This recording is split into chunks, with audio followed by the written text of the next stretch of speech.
The lady was taken aback and asked the young man to calm down, since they were both not on the battlefield after all. But he only growled loudly in response. Dalen froze for a moment, unsure of what to do. Dalen was puzzled, because every day she had to fight with a rabid dog. Using her magic, she thus calmed him down. A moment later, he fell on her with a crash. Dalen sighed heavily as she managed to suppress his attack this time too. She congratulated him on how he managed to calm down a few seconds faster than last time. Dalen hoped he would get off her sooner rather than later. But before this could happen, she pushed him away herself. The lady sighed heavily, as she knew that it had all started again. She looked at him intently as he looked at her with puppy dog eyes. Dalen knew he couldn't just say what he wanted, so she wondered what he wanted this time. He muttered quietly that she should be next to him. A moment later, he pulled her closer to him and told her that she needed to stay close. He didn't speak until she asked, but she knew that it was precisely because of this desire that they couldn't get closer. The priestess sighed heavily, as she was wondering when the public appearance would take place. Patting him on the back, she said that she would be by his side. She was in shock because she didn't understand why her life had suddenly become like this. Some time ago, she was entrusted with a difficult mission. Dalen knew that holiness was the highest clerical rank in the church where she served. The hierarchy of the clergy of the Church of Rockley is very simple. 7 sons of God, the higher clergy. They owned all the temples and also headed a separate church. Unfortunately, she was not in this hierarchy, because she was an ordinary novice. In those days, when she was young and naive, she was filled with happiness and the confidence that she was unworthy of the honor bestowed upon her. But the longer she served at the temple, the more problems appeared, and each day became more and more painful. Unfortunately, she did not have rich parents, and for 7 years she worked herself to the bone. Dalen knew that if she had refused the offer then, she would have avoided the problems. She was puzzled, since she was simply unlucky enough to be born poor. The higher one in the temple gave her a hard job. Dalen was puzzled, because she had a hard time. She smiled and asked if he needed any help. Unfortunately, she had no patrons, and she was given dirty work. Even if she tried to get promoted, she still had no chance. He smiled and said that she would help him if she completed a small task. Dalen was furious because she didn't know what kind of nasty job he was going to dump on her. He smiled and said that all she needed was to help a young gentleman who was suffering from the severe consequences of the war to join the society. She froze in shock, as she knew it was very difficult. Dalen was furious because she hated him, knew nothing about battles and wars, and was afraid of blood. She wished she could tell him that, but it wasn't that simple. He said with a smile that she had been on the battlefield before, so she should have gotten used to it. She said that even if she went now, it was not just about treating the patient. Only those who had been to war knew how it poisoned a person. Simple church servants healed the body and soul of wounded soldiers, but they treated them only until they were able to go into battle again. No one thought about them. She understood that there were not enough people, and if she sent an experienced novice, it meant the situation was quite serious. Dalen understood that there was no way to be saved, and if she failed, all that would remain for her was to die ingloriously. He smiled and said that she needed to give a helping hand to someone who desperately needed it.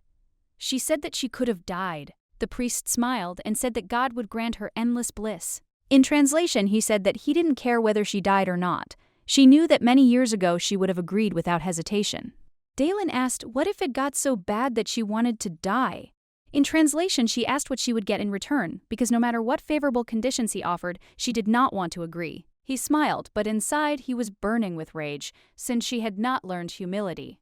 They looked at each other intently, smiling sweetly. Dalen smiled as she didn't mind at all, just leaving the temple silently. The novices themselves were forbidden to accept money. Such were the rules. No matter how hard she tried to get richer, she didn't become richer. Since she grew up in the temple, so she thought that this was how it should be, she was grateful for the warmth and food. But after the novice had been exposed to danger many times on the battlefield, her view of the world changed dramatically. Dalen knew that if she lived her life for a day, working in vain to get by, and then dissolved into nothingness like a grain of sand, not a single living soul would appreciate her efforts. They were born alone and died alone, so now she didn't want to let herself be fooled. He sighed heavily and said that he had watched her for a very long time and knew that she was very talented. He smiled and said that if everything went smoothly this time, then even the highest clergy would certainly recognize her merits. She froze for a moment as she felt her promotion in the air. If everything worked out, then she should have earned a place in the highest hierarchy. She understood that she agreed to such conditions. With a joyful smile, she said that God was leading her and she would go anywhere if that was his command. With a joyful smile, she asked for permission to begin performing her duties as soon as possible. The priest smiled and said that when he heard her words, he knew she could handle it. He said that she must go immediately and follow the young people's instructions. He said with a wicked smile that the young master who needed her help was the war-winning hero from the 8th Berserker Squad. Dalen froze in shock as she had not expected this, knowing that this was a man who indiscriminately killed both enemies and friends. The priest smiled and said that he had forgotten to tell her that she must act alone. He smiled and asked her to leave quickly and wished her luck. He said with a smile that he hoped to see her alive and well.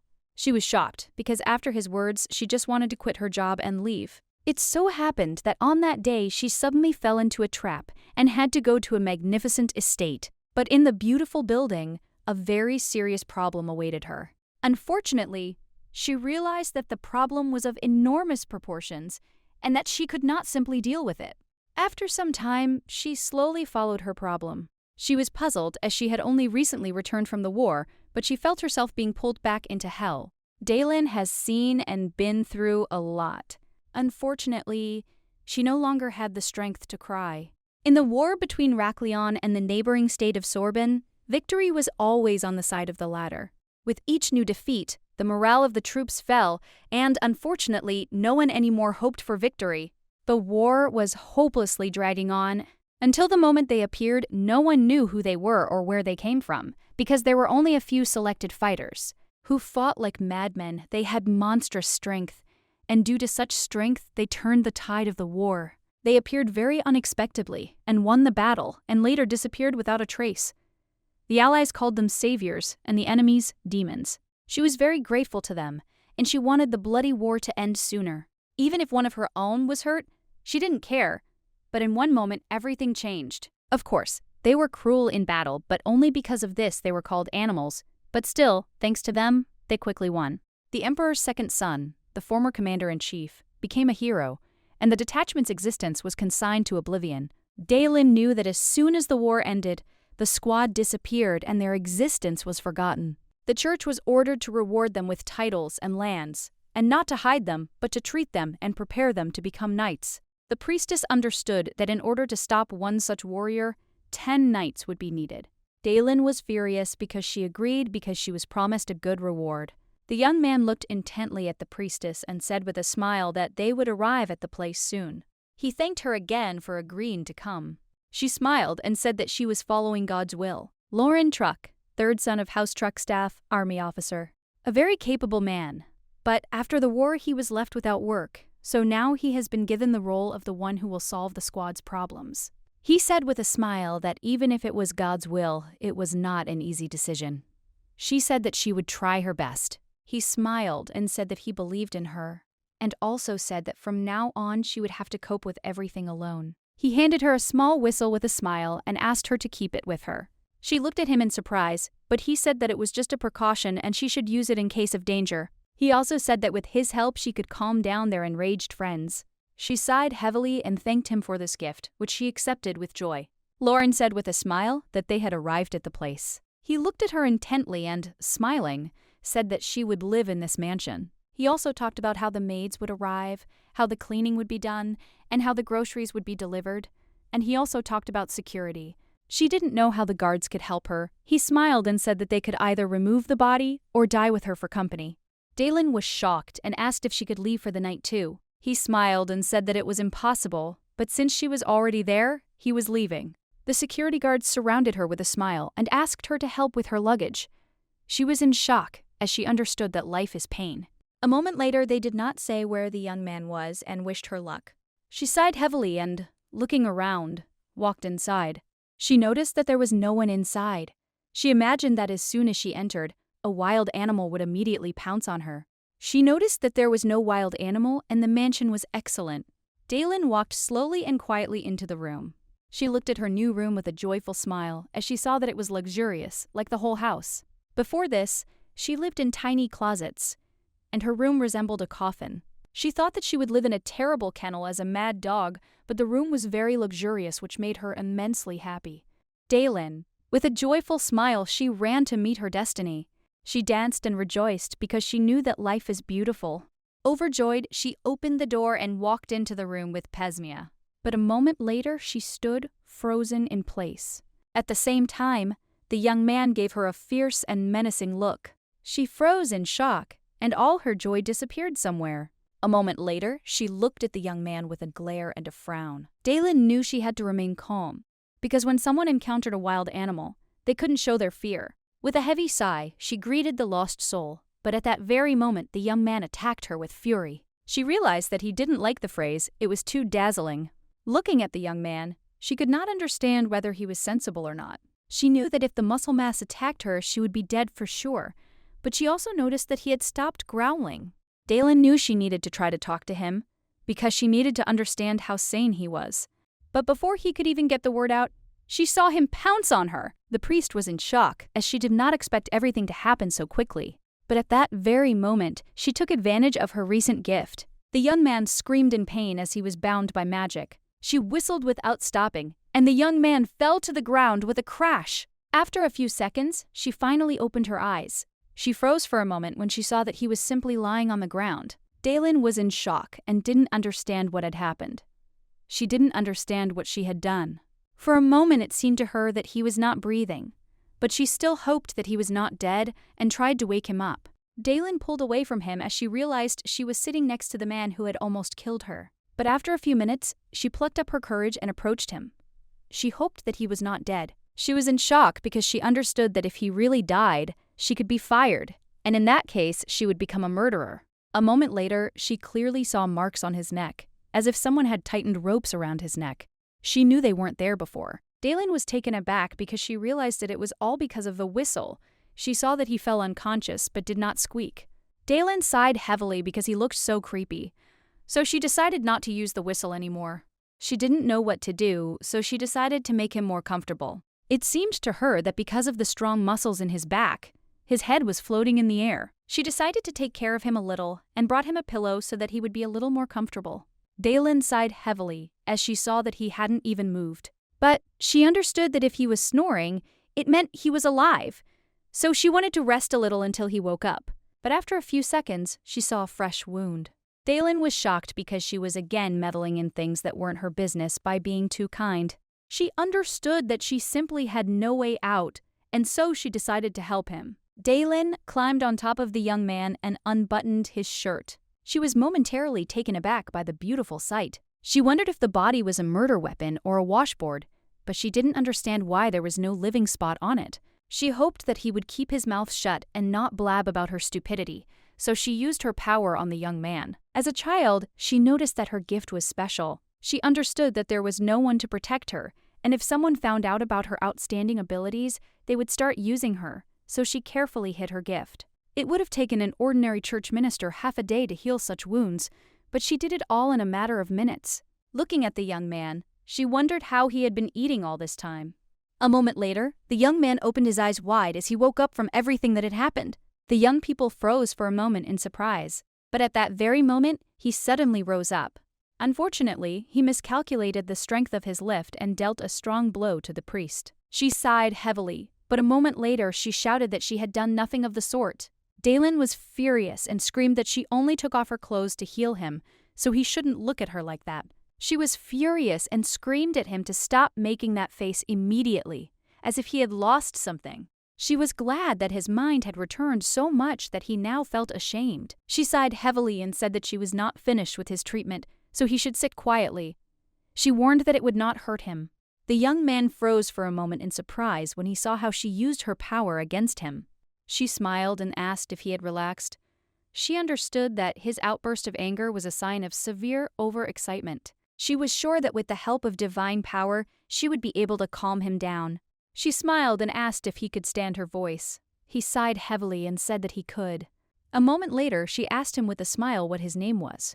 He replied, surprised, that his name was Kells. She said that his name was very beautiful and also asked who gave it to him. He did not know. Looking at the young man, she asked if he often lost his temper like that. She sighed heavily as she realized that he did not understand the question. A few seconds later, her stomach began to rumble, and she became wary as she realized he didn't like the sound. She smiled and said that she seemed a little hungry. Dalen said with a smile that the train would go so that her stomach wouldn't growl. She smiled and asked if he wanted anything, as she could bring food and they could have dinner together. He said in surprise that he would like to have dinner. She suggested that he sit on the sofa while she brought everything. A moment later, the young man obediently walked towards the sofa. She looked at him with a smile, because it turned out better than she thought. When she left the room, she smelled a pleasant aroma and thought that someone had cooked them dinner. At that moment, unfortunately, she still did not know what awaited her. The young lady smiled and said that she had been informed that the priestess had arrived at the mansion and that she must have met him now. Looking at her son, she said that he seemed to be really looking forward to the meeting.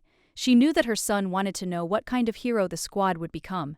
But after a while, the young lady froze in shock and trembled with fear. She was shocked and, looking at the young man, wondered how great the malice that surrounded him was. Dalen rushed to her new acquaintance in a hurry, as she saw a lot of blood on him. She screamed that she would remove the poison right now, but she had never done anything like that before. She was taken aback and breathed a sigh of relief, since it was just juice, and she thought that someone had poisoned it. She smiled and asked for forgiveness because she was scared. But she froze when she saw his angry and bestial gaze. She understood that he was going to kill her. She was in shock because she understood that this time she would die for real. She was trembling with fear and praying to God. She was shocked because she knew she couldn't just die since she hadn't used all her money, but he just looked at her intently and started talking about poison. Dalen looked at him in surprise, not understanding what he was talking about. He looked at her coldly and said angrily that all food is poison. Dalen asked Kels if he was okay. She didn't understand how he knew about the poison. Kels said it was the taste. Dalen breathed a sigh of relief as she was unable to eat a single bite because he started devouring the food. She was puzzled as she realized that he ate like an animal. She sighed heavily and asked if there was nothing she could eat. He quickly replied that there was nothing edible for her. Dalen was puzzled because she knew she had many options for death. Dalen, for her part, knew she needed to stay calm because as long as she remained alert, she could survive. Dalen looked at the gentleman intently and said with a smile that he should trust her. She looked at him with a mischievous smile and said that she would show him something. He looked at her in bewilderment as she ran away in a hurry. Kels froze and looked after the young lady with bewilderment. At the same time, Dalen ran into the kitchen and looked closely at the food. She understood that there was definitely no poison in the carrots, potatoes, and flour. The knight told the lady that he had brought what she had asked for, but he also asked if it was really enough, as there were no seasonings. He said that he had also contacted the Lord and that he would appear soon. She smiled and thanked him. Dalen sighed heavily, as she didn't know if there was anything she could do at all. She wondered when the last time you tried cooking was. After all, her only experience was helping around the house before she joined the temple. All she knew was that vegetables needed to be washed and soup needed to be stirred. She understood that no matter how much she screwed up, all the ingredients would still turn into delicious soup. She looked at the products with joy, as she wanted to get to work immediately. With lightning speed, the young lady directed her sharp knife towards the food. Some time later, the Lord of the Gate ran into the kitchen with rapiers and asked the priestess what had happened. He was furious and asked if someone had killed someone or if someone was on the brink of life and death again. Dalen told the Lord to speak more quietly because Mr. Mad Dog was in a bad mood because he had not eaten. She said she needed to discuss something, and he also came even quickly. Lord said that he was worried that something from the above had happened. She said that she would not have called him and would have just run away, but now she wanted to see him for another reason. A moment later, she turned around and went to the stove, realizing that something had burned. Lauren looked at her in surprise, not understanding what she was up to. He smiled and asked if she was into cursing. She sighed heavily and said that she wasn't, and it was just dinner. He smiled and said he was mistaken because it was too small and cute to be just dinner. She said it was better than poison in food. She also said that the gentleman had caught the bird for her. Lauren looked at her in surprise and asked what she was talking about. She smiled and said that she tried to cook something from the ingredients that were in the kitchen. A few hours ago, she was slowly walking towards the young master. She was worried because she had been preparing the soup for too long, and she suggested that the young gentleman might have gone crazy from the city. She understood that it was a miracle that he was calm all the time. Dalen smiled and told the gentleman that she had tried boiling the tooth, but she wasn't sure he would like it. Dalen froze for a moment, looking at the young man who held the candlestick in his hand. Dalen froze and stared at him for a moment, guessing that he looked like a noble gentleman. She knew he looked good even in his shabby state. She understood that he was about to make his debut, and therefore he had to control his rage. But with the speed of lightning, he turned and threw the candlestick at a dove that was flying past. The dove flew to the ground with a crash. He turned around and, looking at his companion, said that it was food. She froze in shock as she knew he was very amazing, but also aggressive at the same time. She said she thought he wanted meat, so she cooked it again, and the Lord smiled and said they seemed to be getting along very well. The Lord said that the young man would eventually become a noble gentleman, and he waited very hard until the new day. She was puzzled, knowing he had left his conscience at home, but he smiled and said that the right balance between life and work was very important to him. She envied him and said that he should let her know when his conscience returned. The Lord smiled and said that she should not be upset. Since her progress so far had already impressed him, he hoped that she would live up to their expectations, as he understood that there would be no problems when Charlotte came to visit. She looked at him in surprise and asked who would be coming and for what visit. The Lord smiled and said that he seemed to have forgotten to tell her about it. TYRANN would soon be coming to visit them. He said with a joyful smile that they were very interested in the young gentleman. At that moment, her world collapsed. Charlotte is a very mysterious girl, but not for everyone. The current Emperor Heraclion had 2 wives. When the first empress died, his mistress Penelia became the second. However, his love for Penelia did not last long, and soon the emperor became infatuated with another woman. It was the beautiful Charlotte. The emperor treasured her so much that even though the current empress is still alive, the people nicknamed Charlotte the Third Empress. It is well known that the emperor favored Charlotte and her son Sebian. Dalen could already imagine herself and her son coming to visit the mad dog. She was in shock because she understood that she could not avoid the worst. She was shocked and did not understand how this was possible. Dalen was furious because she knew that if anything went wrong, she would be held responsible and executed. The Lord asked her to calm down, as he knew that the emperor valued them highly and they would arrive prepared. Dalen. She sighed heavily and said she would be concerned, but that wasn't the point. He smiled and said that, unfortunately, he couldn't protect her from the poisonous goo she had just made. He looked at her in surprise and asked if she was really going to force the young man to eat such soup. She said that the soup didn't look very good, but she couldn't force him to eat the poisoned food because all the dishes that were served had poison in them. He said that such accidents were quite common. A moment later, they looked closely at the soup. The Lord was a little surprised, as the soup resembled the spawn of Satan. He picked up the pot to get rid of the dish as quickly as possible, but the lady stopped him, as she had no more food left. He was shocked, and screamed that she could easily give the young man just poison. She screamed that he didn't even try her soup, but he shouted that there were things in this world that made everything clear if you just looked at them. She screamed with tears in her eyes that he did not die even after he ate poison, and this was her first meal of the day. He shouted that she could eat the bird she had cooked. He looked at the bird in surprise and asked if it was really her divine power that raised the dead. Lauren said he would send her the groceries and the cookbook, and then they should throw out the soup. She still agreed with him. But after a few seconds, they heard a terrible roar. They froze for a moment when they saw the mad dog in all its glory. He looked at them with cold fury and said that he would like to taste his food. He shouted that they must provide him with food immediately. The young people froze for a moment. After some time, something resembling food was visible in front of him. But with the speed of lightning, he seized his food and began to eat. The young people froze in shock as he ate everything. Dalen asked with a surprised smile if her dish was already delicious. But he didn't answer and continued eating. A moment later, she looked at him in bewilderment as he held out his hand and asked for more. Dalen was taken aback and said that she would bring him everything right away. Lauren looked at the priestess with hope and faith, because he thought that the Lord was really watching over her. Lauren looked at the young man and asked what kind of poison was in the food. Kells answered with lightning speed what kind of poisons were in the food.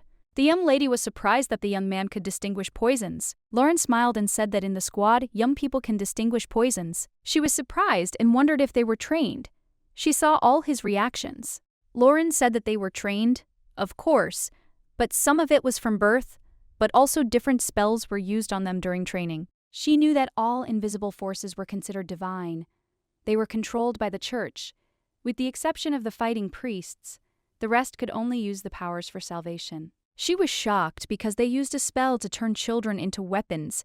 She asked if the church was involved in this. The Lord was taken aback, but a moment later asked if she really wanted to know.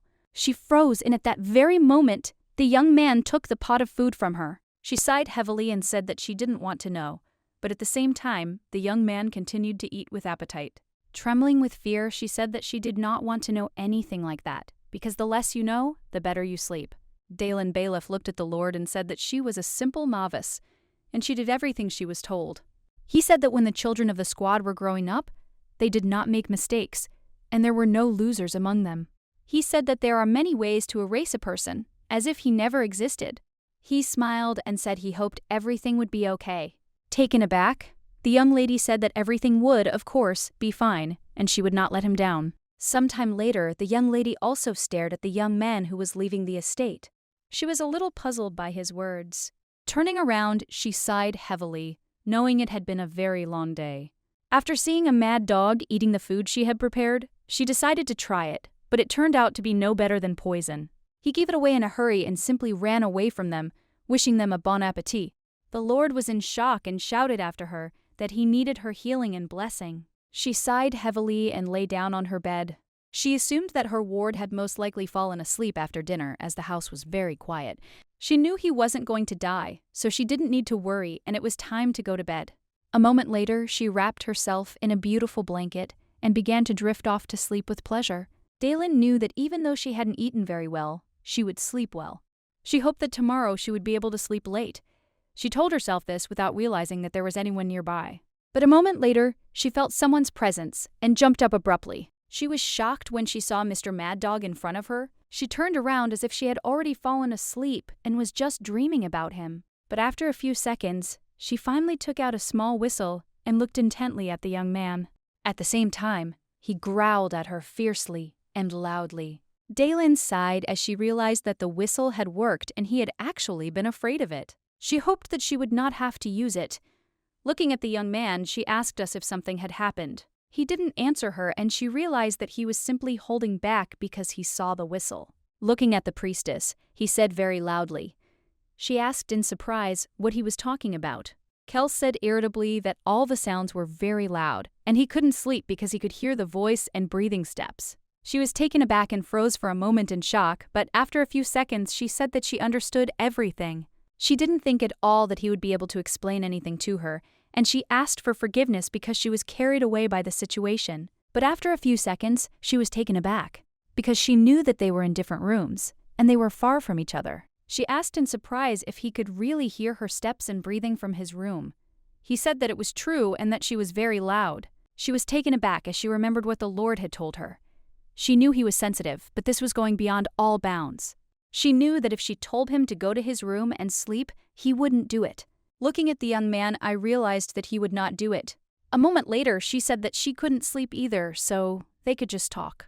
Dalen asked the young man to sit down as she wanted to make him some tea. She pushed back her chair and looked at him intently as he walked leisurely toward the table. Dalen looked at the young man in surprise as he sat up straight and looked like a museum exhibit. Dalen noticed that there was some tea left that she had brewed earlier, but it had cooled down quite a bit.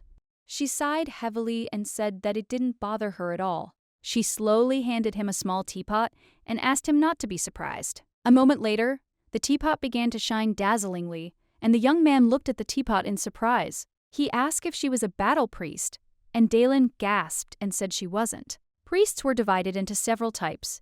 Ordinary priests entered the priesthood after completing theological training. Natural-born priests were born with their divine power. They were found and made priests. War priests had special divine abilities and participated in battles. Usually, divine power is the power of healing, but sometimes it could manifest as telekinesis or the power of fire. Dalen smiled and said that she didn't want to die early, so she asked him to keep this secret. She didn't think he would tell anyone, but by sharing the secret, she could establish some kind of connection with him. A moment later, the young man drank the tea with lightning speed. She was shocked, and at that very moment she started shooting him, just like he got burned. Dalen sighed heavily and asked the young man to take his time and drink slowly. She smiled and said that this way he should enjoy the smell and taste of the tea while he drank it. Daylin was an ordinary novice until one day her divine powers manifested, but this led to an increased workload. So she doubted that her life would be better if she told about her special power. She looked closely at the young man as she knew that he had gone through training and risked his life to participate in the war. She froze in embarrassment as she realized that he was left with only a sexy body. She was taken aback and decided to throw all thoughts away. Daylin smiled and said that it was okay. She was just lost in thought because it was dark, and she decided to light a candle. She was puzzled and decided that perhaps she shouldn't have lit the fire since he was so sensitive. Daylin asked if she should blow out the candle, but he didn't answer. Kels, in turn, sipped his tea in silence. She noticed that he seemed more relaxed now, so she asked if he was feeling better. He said he relaxed a little, and she felt relieved, and also asked if he heard any other sounds besides her voice. A moment later, he listed to her all the birds on the street, and what each one did, about the mice, about the guard's shift changes. She was in shock, but he said he was just practicing. Daylin was puzzled, as she knew he might go crazy if he heard everything. Daylin looked at the young man closely, as she understood why he was so angry with her. She knew he might feel better if she covered his ears. Daylin slowly reached out to the young man, but saw his anger. Daylin sighed heavily as she realized she was very tired and had been thinking about something else. She said with a smile that it must be very hard for him, so she could help him. He looked at her in bewilderment, but she realized that there had to be a way to help him, and so she decided to do everything in her power. She asked how he usually spends his time. Kel said that he trains, and also sleeps, and also eats. The next morning, the young lady woke up and was not in the best shape. Last night he calmed down after they talked a little. She signed him with divine power and sent him back to bed. Daylin was puzzled because she hadn't been able to sleep at all since he left. She understood that it was simply impossible to fall asleep, since he could hear her every breath. At first she was worried about being almost poisoned, and now she had to worry about not breathing too loudly in her sleep. A moment later she closed her mouth, for she knew that he was also awake, and that, driven mad by the sounds, he might come running to her. She sighed heavily, knowing she should just go and quietly make breakfast. But a moment later she was taken aback, as she heard young people outside the window who were behaving very loudly. They happily discussed who lived in the big house that was deep in the forest. They thought that some sick lady or bastard lived in the house. She was shocked, and didn't know what to do because she knew they were being very loud. They knew they had to be careful in places where such secrets were kept. The man looked at his friend and asked if he had heard the crackling sound of some animal nearby. At that moment, Kels flew at the men, looking at them with fury. Some time ago, the men walked carefree along the path, intending to deliver groceries. To their regret, they ignored the words of their employer and went happily and had fun. She understood that the unhappy fate of immature workers awaited them. At that moment, a black shadow hung over them, and at that very moment the young lady threw herself out of the window in order to stop the young gentleman and save the workers. She was in shock because she didn't understand why she jumped out of the window. After all, she could have simply blown the whistle in her room and thus stopped him. As this thought crossed her mind, she clearly saw him running towards her. At that very moment, he managed to catch her. Unfortunately, the young Lady J fell with a crash on the young gentleman. The men were shocked. They didn't understand why she suddenly jumped out of the window, because they knew that it was very dangerous. But she only looked at them with fury. A moment later, she jumped up and asked if they had forgotten everything they had been warned about. She screamed at them to run away right now. They looked at her in bewilderment and said that they had come simply to drop off the boxes and that this was their job. She screamed furiously that she was saying this for their own good, so they should just run away. She screamed that if they didn't want to lose their lives now, they had to leave immediately. The men stopped when they saw the young man. They were taken aback because he looked at them very angrily and aggressively. But at that very moment, they, with the speed of lightning, ran away, as they realized at the cost of their lives. A few seconds later, they were sitting in complete silence on the ground. Daylin sighed heavily as she was glad that they had listened to her and left. But a moment later she was taken aback, as she realized that the mad dog was sitting next to her. Daylin smiled and thanked the gentleman for being able to save her. But in turn, he looked at her with fury and growled. He wanted to go to the men and deal with them, but she caught him and asked him to calm down. She was shocked because he didn't hear her and wondered if she should use the whistle. But a moment later she froze and looked intently at the young gentleman, as her heart was ready to jump out of her chest. She stared at his beautiful body, but she noticed that he was worried and, therefore, slowly pulled away from him. Dalen looked at the gentleman and said that everything was fine and that they had just brought the groceries. She said that they were safe because the men had already left. Dalen noticed that he was calming down and her words were helping, so she asked if he wanted to go to my room and rest. She knew he would have been dead by now if he hadn't reacted immediately when he sensed danger. She knew that was the only way he was still alive. Dalen looked at him with a tender smile, as she understood that her task was to teach him to live in peacetime. She wanted to treat him like a normal person to help him become one. Dalen said with a smile that he did a great job of holding himself back. In any case, she was very glad that she dealt with this situation, as she reacted to something like this very quickly. But at the same time, they slowly approached the door, and she noticed how the guard sighed heavily and yawned. They had just started work, but were puzzled because they had overslept. Dalen looked at the men closely and called out to them. She smiled and said that they must have slept well. Dalen looked at the men, explained what had happened, and received their sincere apologies. Sometime later, they came to the young master's room. Dalen, with a smile, asked him to lie down on the bed. Kells, in turn, looked intently at the girl with bewilderment on his face. She looked at him, puzzled, as she saw that he simply froze in place. A few seconds later, she approached him and slowly led him to the sleeping place. A few seconds later, she put him to bed and was glad that he obediently lay down in bed. She smiled and said that today she would be treating him in the back, so he should turn over. She realized that she needed to use more gestures. A moment later, he said coldly that he was uncomfortable. She looked at him in surprise and asked what he was saying. After a few seconds, she gently turned his head and said with a smile that it would be more comfortable for him. But he sighed heavily and said that he was uncomfortable. She was surprised and, turning him around, asked if he was comfortable. He sighed heavily and said that the floor was comfortable. Dalen asked with a smile if he wasn't used to a soft bed. She said it was because he hadn't slept on it much, and he would be much more comfortable if he just got used to it. Dalen looked at the young man closely and said that this was not a battlefield at all, and he did not need to be on guard all the time. He did not answer her, but she said that his body became softer when he relaxed, and this was called a state of comfort. Dalen looked at him tenderly and said that from now on, he should learn to catch this feeling. She realized that he was not answering difficult questions, so she needed to fix that urgently. She froze for a moment and wondered what it meant to be a young master. She knew that all the aristocrats she had seen before were vile scum. Dalen sighed heavily because she knew she shouldn't turn him into someone like that.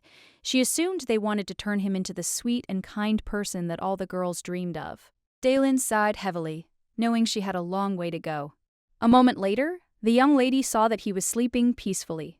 She hoped not to rush things and start by sleeping on the bed. Dalen Q was glad that her charge had finally fallen asleep, so she went to the kitchen with lightning speed. She knew it was time to feed the muscle mass.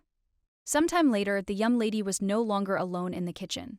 She looked at her new friend with a smile and said that they could start cooking. She had not expected him to wake up so quickly. She brought him into the kitchen so that he could see if there was any poison in the food, and she also noticed that he was in a good mood after his morning sleep and treatment. She was even a little ashamed to use him as a bloodhound because she needed to make an aristocrat out of him, but she wanted to use every opportunity to survive.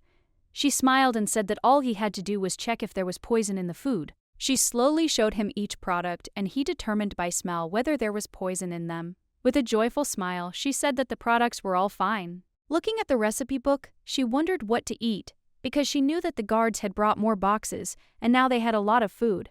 She was glad, because the Lord thoughtfully presented them with a whole box which was filled with cookbooks. Dalen. After reading for a short time, she closed the book because she didn't understand anything. She wondered if the cookbook was in a foreign language. She knew it was very strange because she could read and wrote excellent explanatory notes. A few minutes later, she invited her companion to look at this book. Kells looked at the book intently. She wondered if he had actually understood the dash as he was focused on looking at the book. She smiled and asked if he was curious and also asked if he wanted to see what was inside. But a moment later he, like the bloodhound, said that there was no poison. She sighed heavily as she realized that he was just doing his job.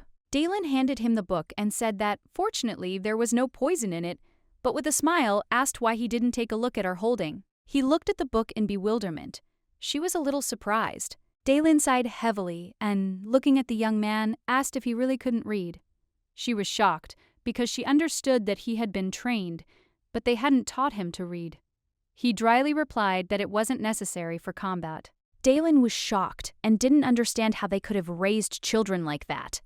She didn't understand who even thought it was a good idea, and at the same time, she wondered why she was the one dealing with the consequences now.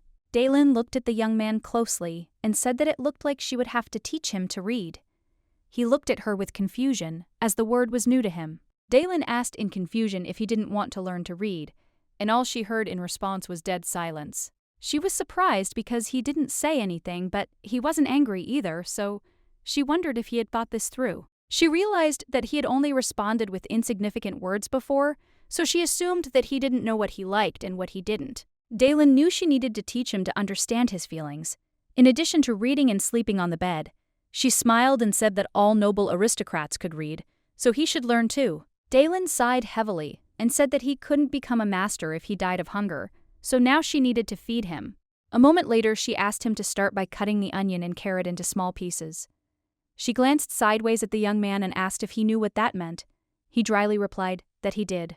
She looked at him in surprise, but a moment later said with a smile that it made sense since he had been trained to butcher people. She smiled and asked if he wanted to try. Kels looked closely at the food but said nothing. With lightning speed, he took the knife in his hands and looked at it intently.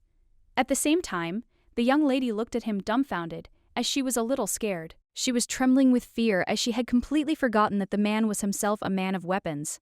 She was in shock, as she had told him that this was not a battlefield, but she herself had given him a knife in his hands. She knew she needed to last longer, so she needed to prepare to run. She clearly understood that life was more valuable to her. A moment later, he glared at the vegetables. But after a few seconds, he moved on to chopping vegetables. The young lady, in turn, looked at the young man with admiration and wondered if this was really art on his part. She felt like she caught a glimpse of technology that had not yet come into this world. She felt like she saw the human future. She realized that not everyone can cut into small pieces. A moment later, he told her that everything was ready, and she jumped in surprise. Daylin smiled and praised him for his excellent work, and also said that it was quite a performance on his part, so she was eager to see the vegetables. But a moment later, she froze with a look of bewilderment on her face, as she saw only mashed vegetables. She looked at the vegetables with confusion since she had asked him to simply cut them into small pieces, but she assumed that was not what the book meant. She sighed heavily and asked where he had used his skills before. He said that he did everything right, as he used his skills to capture and torture his enemies. The young lady stood there for a moment, looking at the young man in bewilderment. She was not glad that she had already asked such a question. But in turn, she prayed for the onions and carrots, since they left this world too late. Daylin knew it was best for her not to think about things like that, so she just wanted to focus on feeding herself and the young man, so she didn't want to worry about anything else. She said with a smile that next he should cut the meat and add oil to the pan. She clearly understood that she just needed to get through the day. Sometime later, they looked with admiration at their first dish. She was happy because the dish looked very appetizing and had a pleasant aroma. She was delighted because she had not smelled anything like it for a long time. Daylin looked at the young man with a smile because she understood that everything worked out because he helped her. She could not have imagined before that the kitchen would require so much dexterity, endurance, and strength. Daylin looked at the young man tenderly and called him. She smiled and asked what he thought about the cooking. She wanted to know if he liked it. He thought for a moment and said that it was not difficult. She smiled and asked if he was having fun. He looked at her in bewilderment because he didn't understand what she was talking about. Daylin V sighed heavily as she was puzzled, because she did not know how to explain the meaning of the word fun.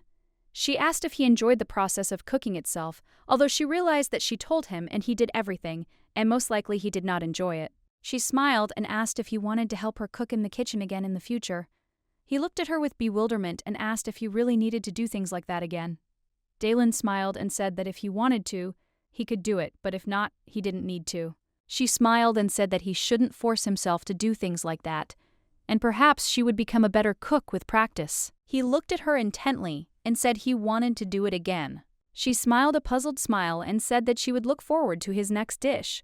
She knew that he had genuinely said that he liked it, but for some reason she was upset. Daylin smiled and thanked him for his help and said that he would set the table for us, and so he should bring their dish. The dish was delicious, despite a slightly bitter aftertaste. Sometime later, Dalen talked to Kelsian and asked him what he liked and what he didn't like, naming different objects.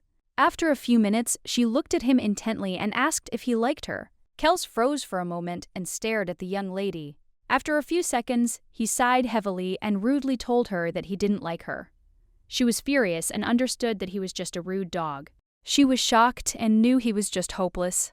She didn't understand how he could respond so quickly without thinking. She knew that even dogs showed their love to those who cared for them. She was shocked and asked her charge why she was eating. Kels looked at her coldly and said that she was noisy. She looked at him in bewilderment, as she had not expected to hear anything like that. But a moment later she looked away from him, as she realized that it was no wonder he thought she was noisy. Daylin had nearly died several times in her sleep because she snored and ground her teeth every night. She was furious because she knew she couldn't do anything about it because she was sleeping restlessly due to fatigue. Daylin screamed that she hadn't been snoring or grinding her teeth much lately. He sighed heavily and said that she was still noisy. Daylin was puzzled, as she understood that the young man was a fairly quick learner, but she still hadn't thought about what to do with his increased sensitivity. Daylin was well aware that he looked ready to make his debut in high society, judging by the way he cut his steak alone. She understood that the fact that he had learned to tolerate sounds more easily did not mean that they did not irritate him. She knew that he could hardly stand the sounds that she made alone in a quiet place. She understood that he would not have been able to stand a banquet. Daylin was in shock. She didn't understand how her breathing could bother him. She screamed that she was not his enemy, and he should understand this, because she did not walk around with a knife in her bosom and did not try to cut his throat. But he kept saying that she was noisy. She screamed that she needed to breathe to live. Daylin froze for a moment as she saw that his gaze spoke volumes about what he thought of her. Daylin asked him if he liked cats. Kels said he didn't like them. She listed puppies, birds, pigs, cows, but he kept saying he didn't like them. She looked at him in surprise and asked if he really hated all animals. Kels thought for a moment, and after a few seconds, he said that he didn't like them all. The young lady was puzzled. She sighed heavily because he did not love anything and this annoyed her very much, so she said that from now on she would not breathe. She understood perfectly well that someday she would wait until he said that he liked her. Kels, in turn, glanced sideways out the window. A few seconds later, he caught a small leaf that fell towards them through the window. Lady smiled and said that it was a leaf, and also asked if he would fight with the leaf. It sighed heavily and looked intently into the distance. He looked at her, but a moment later he looked away, as his heart was beating very hard. Daylin looked closely at the young man and asked if he remembered what to do to calm down. He sighed heavily and thought about the little leaf. Daylin, looking into the distance, said that the young man was now calming down faster, and she called him a good boy. But he, in turn, sat quietly in one place without flinching or uttering a word. He knew that she always made sounds when she moved or slept soundly, but now he really felt something that he had never felt before. He knew it was different from the calm that was forced upon him by drugs and spells on the battlefield. Kels knew it was nothing like having everything taken from him and thrown into an endless void. Kels knew he didn't need to get rid of the sounds because they weren't threatening him at all. He looked closely at the small bird outside the window. He sighed heavily, as he clearly felt peace, and he liked it very much. Daylin was very angry and confused because she had been sitting in one place for a long time without making a sound, and she had lost track of time. Unfortunately, her legs were numb. She was confused because she did not understand why she was sitting on her knees at all. Daylin decided that if she served him as a maid, he would behave more noble, that in this case, he would gradually get used to giving orders and demanding respectful treatment. But she still froze in place, because she did not understand why she had to be a maid. Daylin knew that noble society was based on hierarchy, and she was, after all, the daughter of a baron. She was furious, because she knew that the young man was not a nobleman at all. Daylin sighed heavily, and told the young man that she actually came from a noble family. He looked at her in confusion, as he did not understand what she was talking about. She suddenly shouted out loud that she didn't need to speak to him respectfully. He looked at her intently and agreed frankly. She looked at him in surprise, as she had not expected this. Daylin asked, puzzled, if he really didn't mind. Daylin looked at the young man closely and said that his expression said she didn't need to ask again. She looked at him happily and said that from now on she would speak to him informally. They stared at each other for a moment without saying a word. Daylin was taken aback as she realized that it was more awkward than she thought. She sighed heavily as she didn't know what to say at all. Daylin knew how to address the young man, wondering if she should stop calling him Mr. Kels. She stared at him for a moment, going over different options in her head. She knew that simply calling him by his name would be the best option. A few seconds later, she called his name with a joyful smile. He froze in shock on the spot, as he was very angry, so he looked at her sullenly. Daylin looked at the young man in confusion, as his reaction was completely different. She was shocked, as he had previously said, that he did not mind her speaking to him informally. Daylin thanked the knights for their work. The knight said with a smile that they were just doing their job and delivering various goods. The young man looked at her closely and asked how the young gentleman the saint was taking care of was doing. They wanted to know if he was no longer having fits like he used to. They were puzzled because they knew that he had a hard time running a place like this without servants. Daylin just smiled at the young people because they thought that Kells was just an aristocrat who had nervous fits. Daylin said with a gentle smile that she would be glad if she could, as a servant of God, ease the suffering of the needy. They looked at her with admiration because they knew that she was a true saint. They looked at the young lady intently and asked her to forgive them for their insolence, but still they asked if she could give them her blessing. She looked at them in surprise, as she did not expect such a thing. A blessing is when a simple greeting is given a little added holy power. Having felt a little holy power, people did not experience any special effect. They simply became blessed. Yet people considered it a great fortune to receive a blessing. So many begged for blessings from priests on the battlefield, even when T was on the verge of exhaustion. She was already used to dealing with this in an adult manner and happily said that she would bless them. The young people looked at the young priest with admiration, as they knew that she was merciful. She smiled and said she would do it for just a few silver coins. They looked at her with bewilderment, as they did not expect such a thing. Daylin looked at the young people with a satisfied smile, as they seemed to have such a face that they could not imagine such a thing. They were in shock as this service was paid. Daylin knew she couldn't show her weakness here. Religion was faith, and the more confident she was, the more trust she inspired. Daylin said with a satisfied smile that the new power was given to her to serve this world, but she only had one body, and she could only give it to those who stood before her. She smiled and said that this was the reason she healed them, and she said that the money given would go around in circles and allow her to serve even more people. She said that these silver coins were just the will of God. They were shocked because they realized what was going on. She knew that it was complete nonsense. She knew that even if it was a lie, the priest's skillful speech could turn it into the word of God. Priests naturally became eloquent due to low pay and hard work. She thus asked them to accept the will of God. They looked at the priestess with admiration. Daylin looked at them with a smile and said that it was a wonderful choice. She knew that she had not charged enough for something like this before. A moment later, she quietly said that today they were lucky, and she would take the assignments. They looked at her with a smile, as they were glad that she took less than they expected. Daylin looked at the young people with a gentle smile and said that from now on their whole life would go well and the blessing of the Lord would always be with them. They looked at her with joy, as their fatigue, which had accumulated over the past few days, went away in a matter of minutes. Daylin knew that there was no such effect, but she really gave away the holy power. She knew that thanks to the effect, their health improved and their faces became fresher, and also love and luck would increase.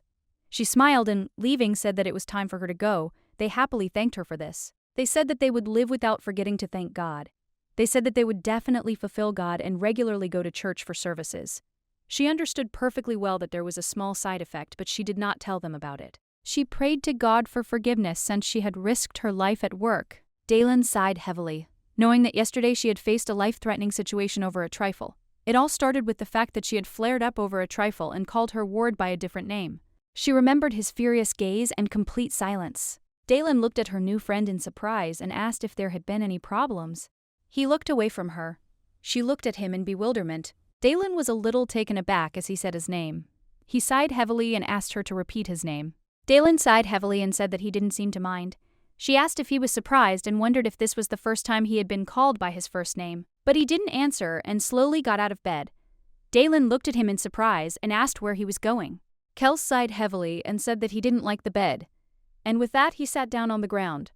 She was taken aback, but said that she understood. She smiled and said that it seemed that no one in the squad had ever called him so familiarly. So she said with a smile that if she called him that more often, he would get used to it. Looking at the young man, she said his name several times. He sighed heavily and asked her to say the name again. She looked at him in surprise, but still said his name several times. But a moment later, she looked at him in bewilderment, as he leaned over and laid his head on her lap. Kels looked at the young lady closely and asked her to say the name again. She said his name over and over again, as it wasn't enough for him. but a moment later she looked at him with a tender smile, as his behavior made her laugh. Dalen looked at him with a tender smile and said that he looked just like a puppy who had brought slippers for the first time. But a moment later she was taken aback, as she had said too much. Dalen was shocked because she realized that he was not in the mood now after her words. After all, they usually called him a mad dog, and she was very worried that he could decide that a puppy is an insult. She understood that she should not laugh loudly because this could also alert him and spoil his mood.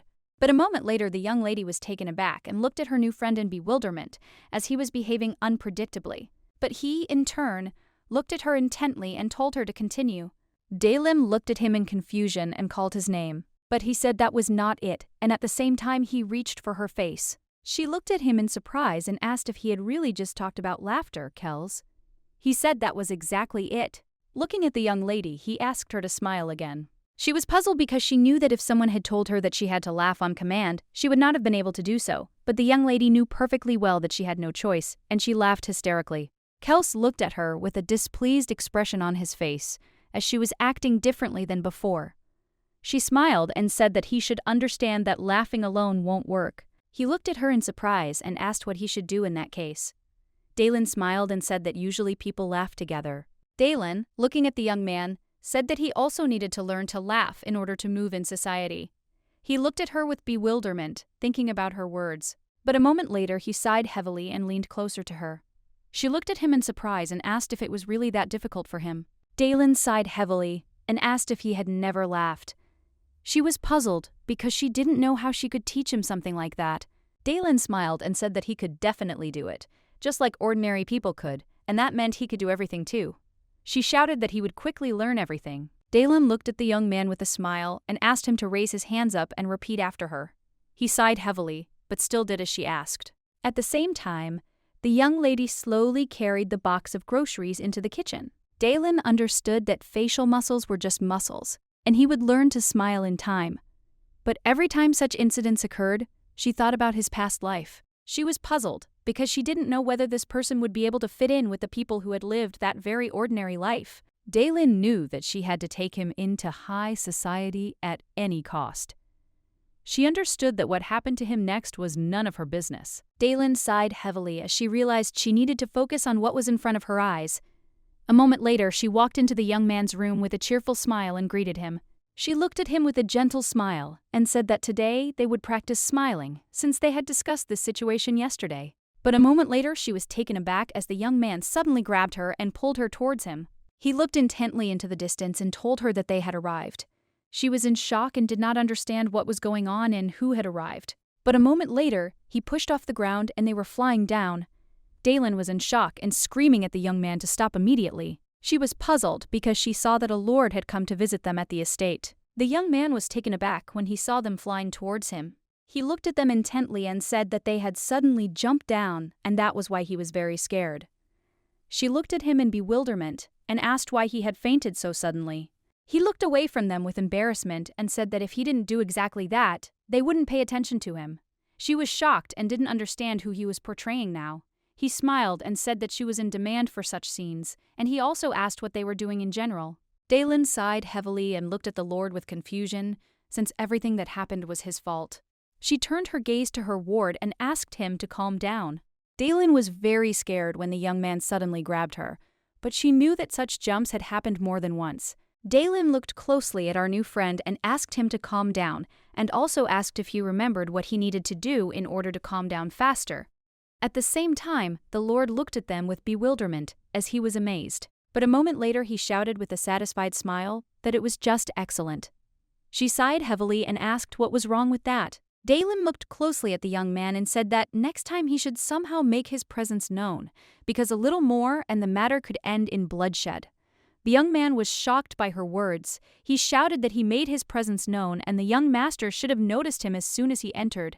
Dalen looked at her friend in surprise and asked what had happened to him, as he had suddenly become quiet for no apparent reason.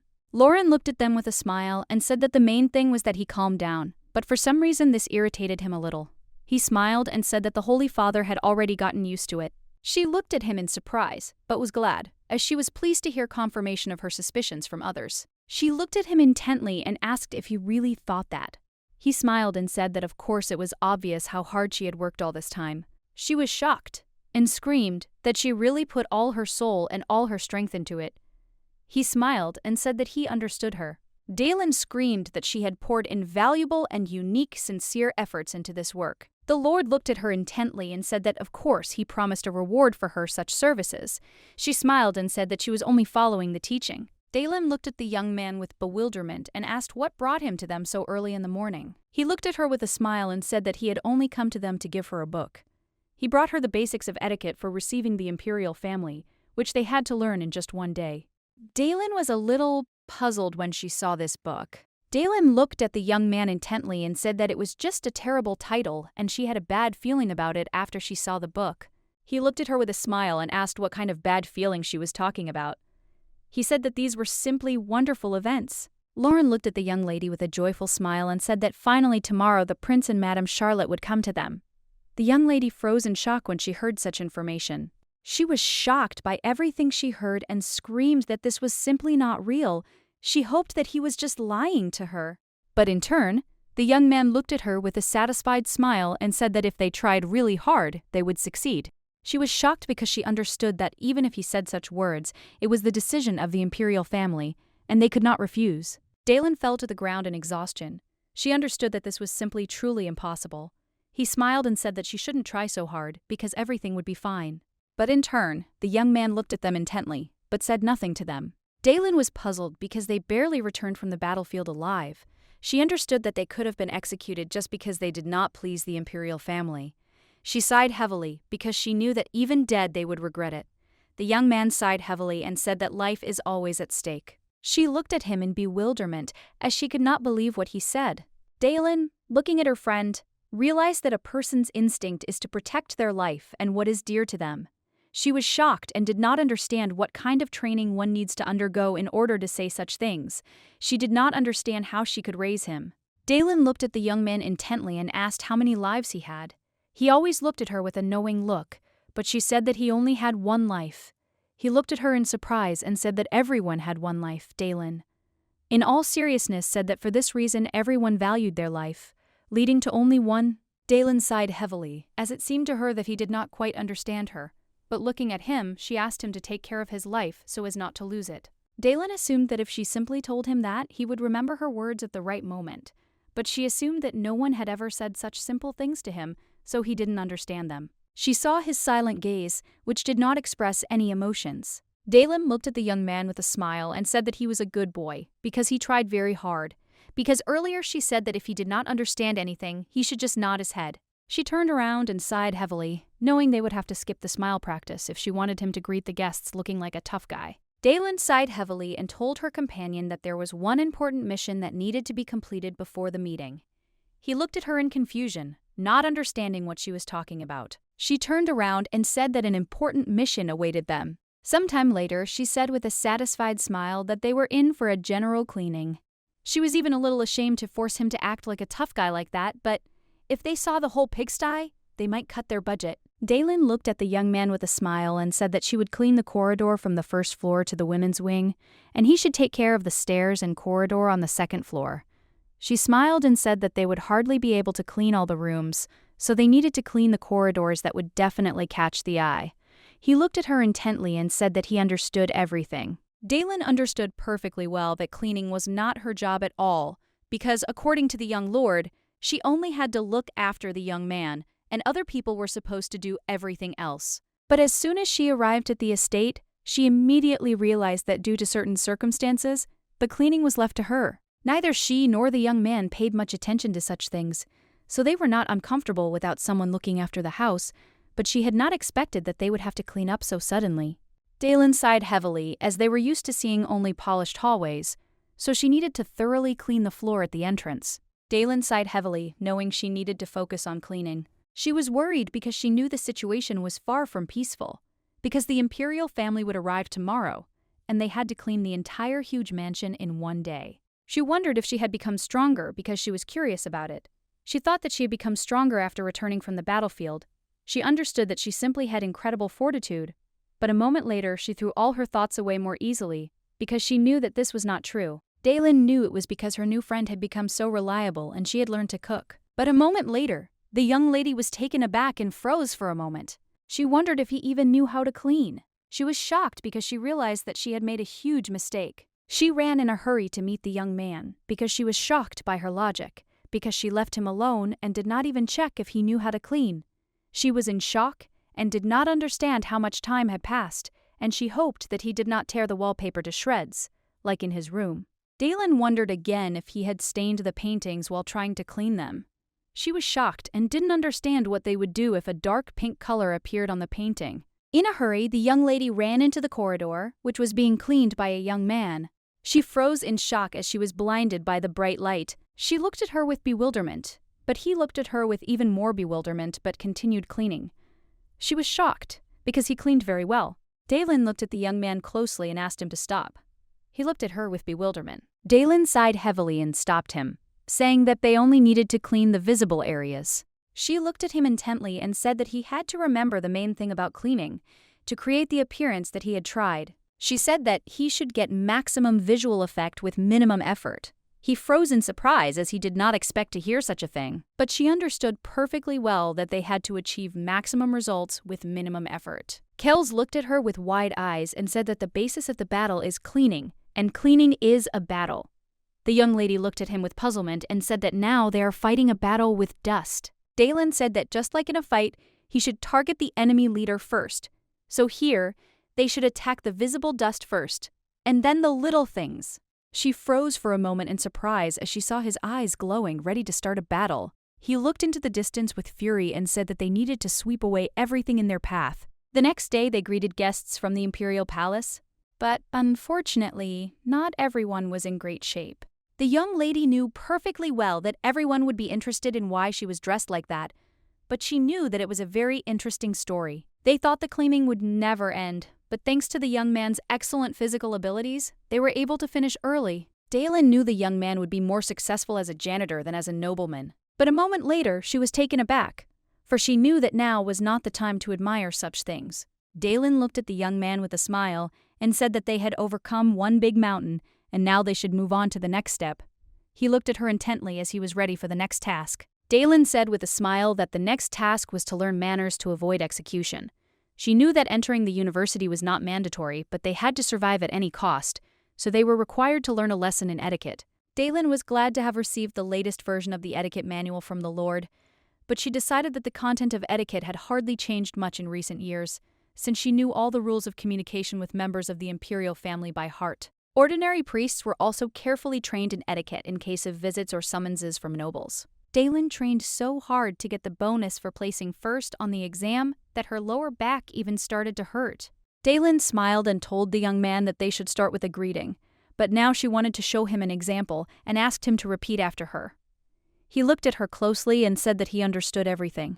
She smiled and said that he should pull in his stomach, keep his back straight, but at the same time he should straighten his shoulders and relax a little, and also he should maintain a straight angle.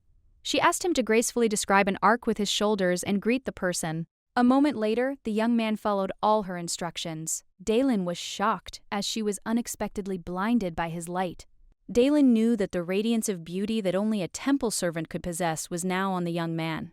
She was shocked. She couldn't believe that he, a newbie, had again reached a level that she couldn't reach. Kells looked at the young lady with bewilderment, but said nothing. A moment later, he finished her off with words, because he said it was a simple movement. She froze in shock, as she knew that not everyone could do this movement the first time.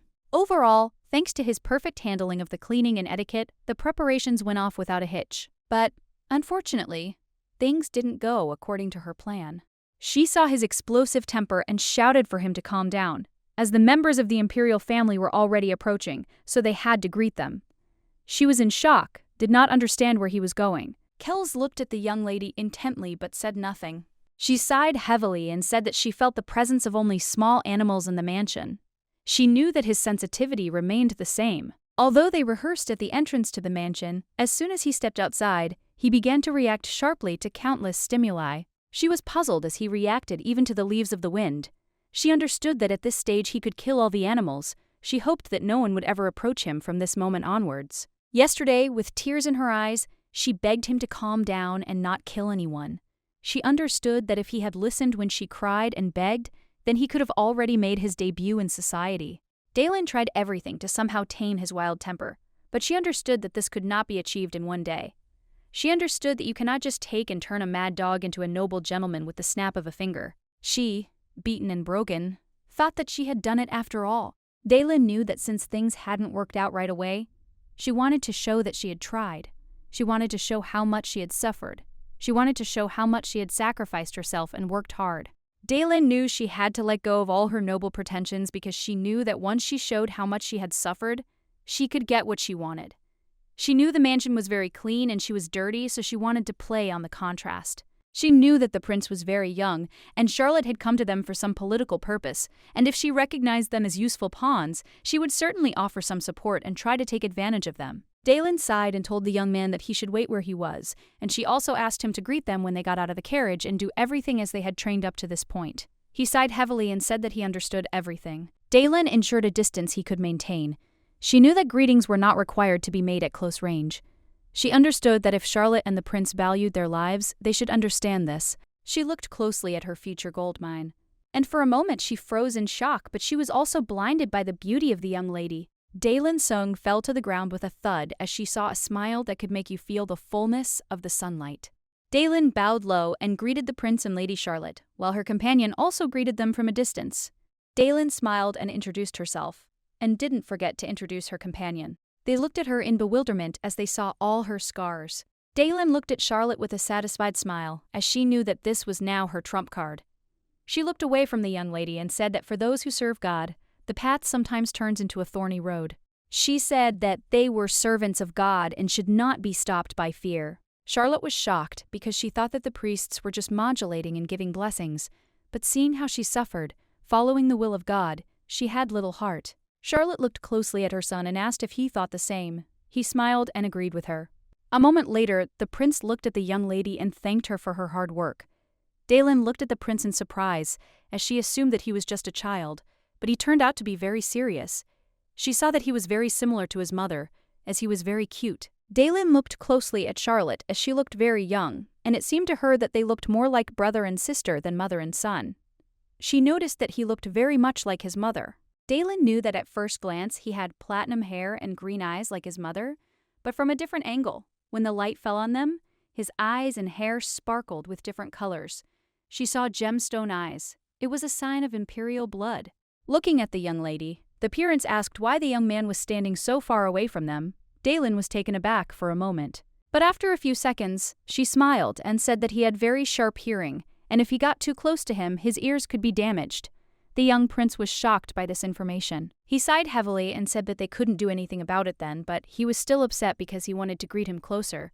Dalen smiled and said that he had just returned from the battlefield and he still needed rest, but someday he would be able to greet him close by.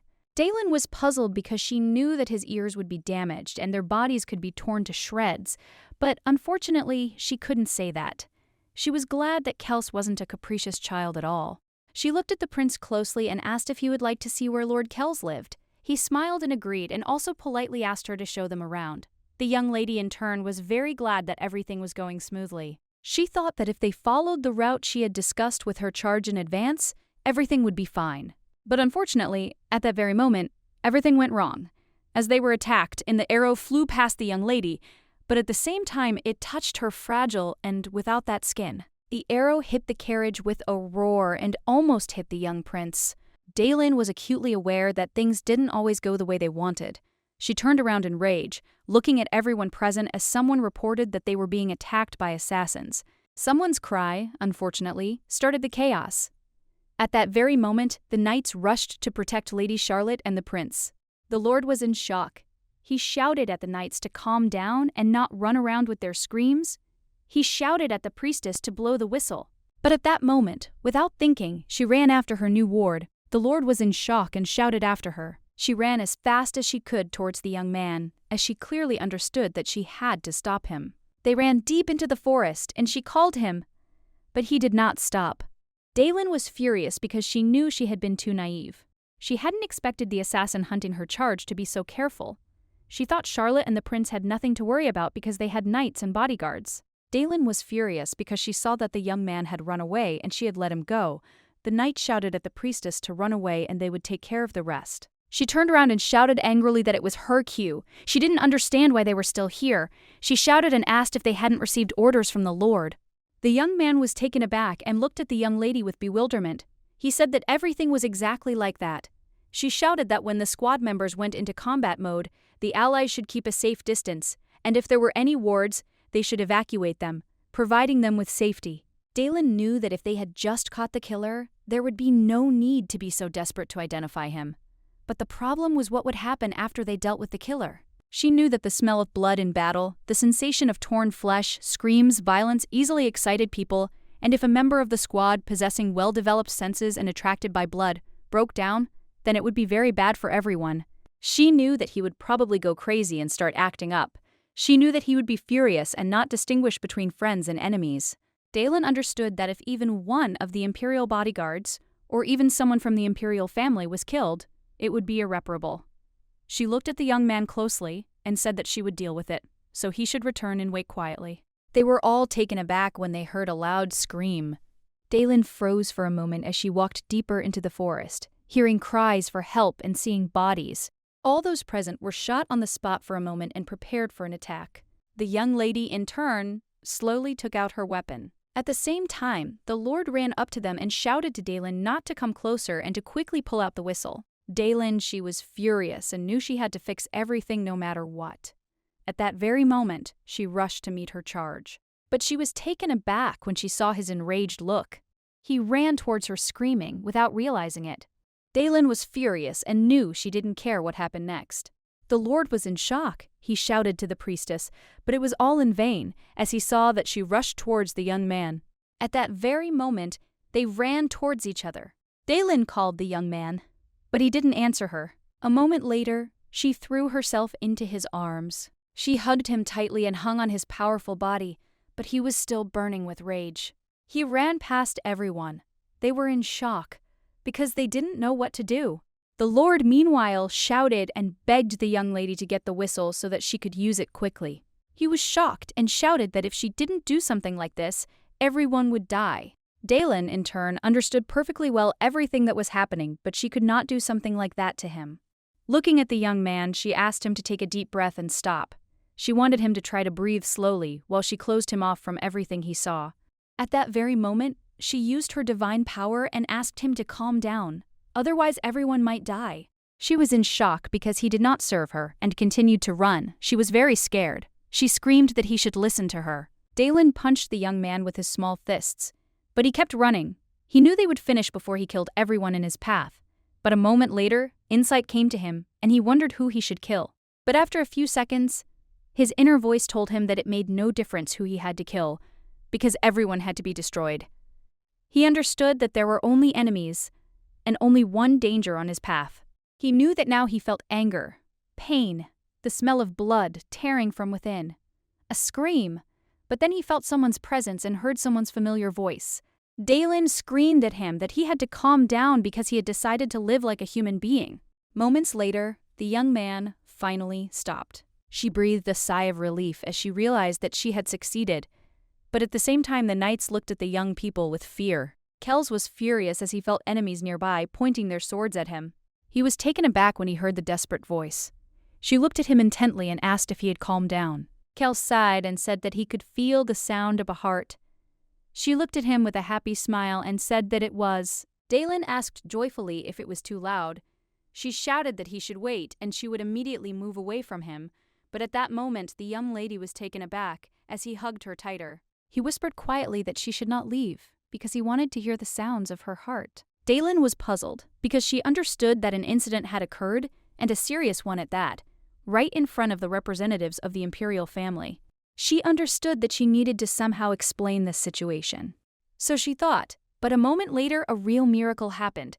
Charlotte looked closely at the young lady and said with a smile that she had done much harder work than she could have imagined. Dalen sighed heavily and said that she was only following God's will, and at the same time she apologized if she had frightened them. Charlotte looked at them with a gentle smile and said that nothing terrible had happened, since an attempt on her life was a common occurrence. She smiled brightly and said that she was deeply touched by God's broad heart, full of mercy and love, and also by the beautiful courage of the young lady who followed God's will. She smiled and said that this impressed her the most. The young lady was shocked because Charlotte was smiling too brightly, but she bowed low and said that it was just her mission. To give the impression of a holy priestess who sacrificed herself is her true mission. Charlotte looked at the young lady with a smile and said that she, of course, could not interfere with the sacred work of God, but she wanted to do her best to help her, somehow as a human, one way or another. She, in fulfilling her mission, enlisted the support of a high-ranking lady. Dalen was furious because she didn't even want this to happen. She was very tired and wanted to go to rest as soon as possible. Dalen was grateful for the help, but now she was exhausted, so she had no time for it. She unfortunately did not have the strength to curry favor even with Lady Charlotte.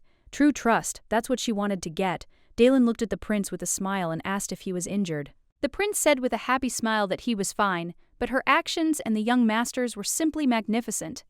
Dalen looked at the prince with bewilderment, as she did not understand what he was talking about. The prince looked at the young lady with a satisfied smile, said that it was even stronger than they said about her, and he looked forward to meeting them at the banquet. She was taken aback, and said with a smile that she would do everything possible to make this meeting happen. Dalen smiled at the prince, but in her head she thought that he was still a very strange child. She wondered if his eyesight was bad.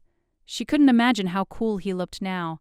Charlotte told her son with a smile that the young lady would have a lot of trouble in the future, since making her debut in high society was not an easy matter. Charlotte smiled and told the young lady that she'd actually heard about the case before.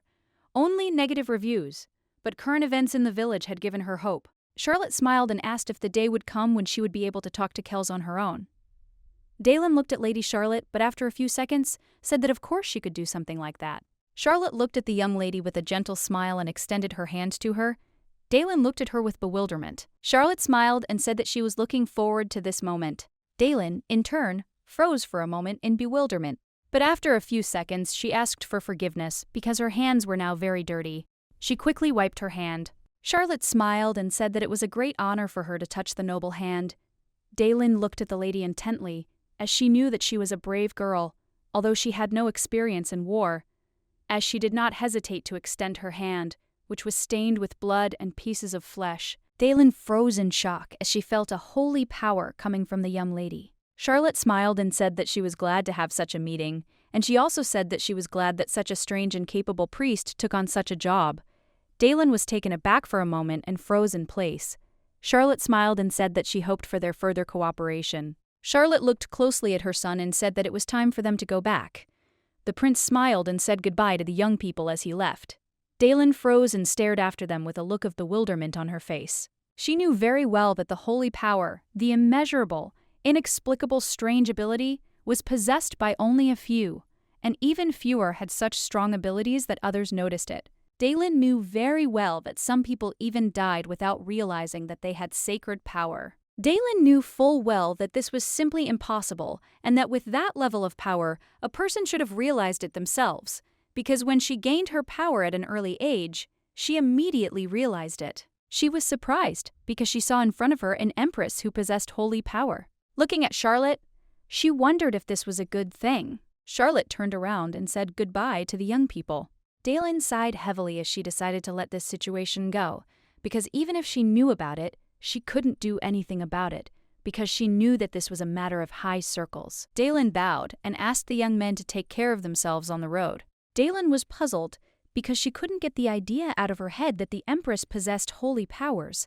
Dalen knew they were showing a strong interest in the squad members, so she got the feeling that someone was following the trails laid out in a script someone had written. She wondered if God had written that script. A moment later, she looked at us in his ward. Dalen was a little puzzled because she saw that the young man was too quiet. She was worried, so she told him to stand not in the room, but where she could see him clearly. Dalen was taken aback and wondered with fear if he had passed out while standing. She knew she had poured a lot of holy power into him, and it wouldn't be surprising if he lost consciousness now. They stood in silence for a while, looking into the distance. Dalen knew it had been too long a day, so she returned to the mansion as quickly as possible. She slowly took the young man by the hand and led him upstairs. A few minutes later, they entered my room and she sat him down on a chair. Dalen looked closely at the young man and asked him to rest a little. Dalen walked slowly out of the room and sighed heavily. The young man looked at her intently and asked if she had anything to tell him. She looked at the Lord in bewilderment, as she did not understand what he was talking about. He looked at her coldly and asked why she did not use the whistle. He was furious and said that it could have escalated into a very serious incident. Daylin sighed heavily and said that since a serious incident had not happened, it didn't make any difference now. He was furious and said that Lady Charlotte and the prince and everyone else could turn into a pile of flesh. She sighed heavily and said that it was all because they were people. He looked at her with bewilderment, as he did not understand what she was talking about. Daylin looked menacingly at the Lord and asked if it was not natural to mark herself as a human to him so that he would become one. Daylin looked at the young man closely and said that she was confident. He sighed heavily and said that from her appearance it was not obvious that she was like that. She sighed heavily and said that in the end, she was convinced that she could stop him. Lore sighed heavily and said that since the responsible person, whom he saw every day, said so, then he could not do anything about it, because in the end everything ended well. He sighed heavily and said that he collected the dismembered bodies, returned home, wrote a report, met with the chief, and conducted an investigation. He was puzzled, because he knew that this was very hard work. The Lord smiled and said that in that case he would come to them again, and she should also call him any time she needed anything. Daylin bowed and thanked the young man for his work. Lauren was puzzled and did not know if he could see a human being in him, although he himself asked to be treated as a human being. Lauren was puzzled because he understood that he had to make a noble gentleman out of him or make a mad dog out of him that pretended to be a noble gentleman. He knew that this was the goal of that man. With the last of her strength, the young lady entered the room and sighed heavily. She was furious and simply disgusted to hear the young man. She looked closely at Kellis and asked if he was okay. Kellis, looking at the young lady, the lady said that his condition was normal. She looked at him closely and realized that he was far from normal. She sighed heavily and said that this was not a battlefield at all. He looked at her in bewilderment. A moment later, the young lady said in all seriousness that they had a new assignment. Kells looked at her with a wary, intent look. She smiled and said that they should take a bath. Daylin said with a satisfied smile that the young man should wash himself properly. She smiled and said that he should first undress and then wash himself. As she left, she smiled and said that he should tidy himself up as well as she did, so that they could meet afterward. With a contented smile, the young lady left him, and the young man in turn looked after her intently but said nothing. A moment later, he had undressed and leisurely climbed into the bathroom. He reached for the small bar of soap but immediately pulled back. Kells froze in place for a moment, and since he saw that the small bar of soap was fragile and slippery, the smell from it was very cloying. Kells realized that it was so fragile that it seemed like it would crumble with the slightest force, like a flower that could easily be crushed by stepping on it. He wondered if rest and cleanliness were really such a necessity for the young lady. He remembered her smilingly asking him whether he liked her or not. He was furious because he hated all sounds and wanted them to stop. He knew there were no sounds he wanted to hear. Kells considered the pleasant sound for a moment. He remembered hugging the young beautiful lady and asking her to stay with him because he wanted to hear the beautiful sound of her heart. With lightning speed, he brought his body into order, and after a few minutes he said to himself that he would like to hear more of the sound that was pleasant to him. At the same time, the young lady was taking a bath with a contented smile and humming a cheerful melody to herself. Taking a bath, she came to life. She wondered when was the last time she could calmly take a bath alone. She knew that without such a social package, she could not handle this job. She thought for a moment as she became curious, so she wondered if the priests helped the other members of the squad. She wondered how many more such luxurious mansions there were. She understood that the young man was one of the best. She threw away all thoughts about others with a smile, since she knew that it was simply in vain to worry, because the others had probably dealt with something similar. She knew that the future was very foggy and she shouldn't think about such things. But a moment later she was taken aback as she heard a crash. At that very moment she froze in shock, as she saw a young man who appeared before her, naked as his mother gave birth to him. She froze in bewilderment and looked intently at the young man. At the same time, he looked at her intently, without uttering a single word. She was taken aback and looked at herself, and at that very moment she screamed very loudly. She was in shock, so out of fear she quickly threw a small bucket at him, and at the same time she shouted at him to close his eyes and not look at her. She was able to close herself off, but she knew it would have been better if this had not happened to her. Daylin was in shock, because she didn't understand how something like this could happen. She screamed very loudly, and the young man almost went deaf. She froze in place in shock, as she realized that she had not only screamed, but also attacked him.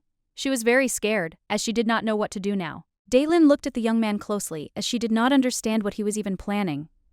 She sighed heavily and asked if he was okay, while she said that before opening the door, you need to knock, and in general, you can't just barge into the bathroom. Daylin was in shock. She didn't understand what he needed because he suddenly burst into her.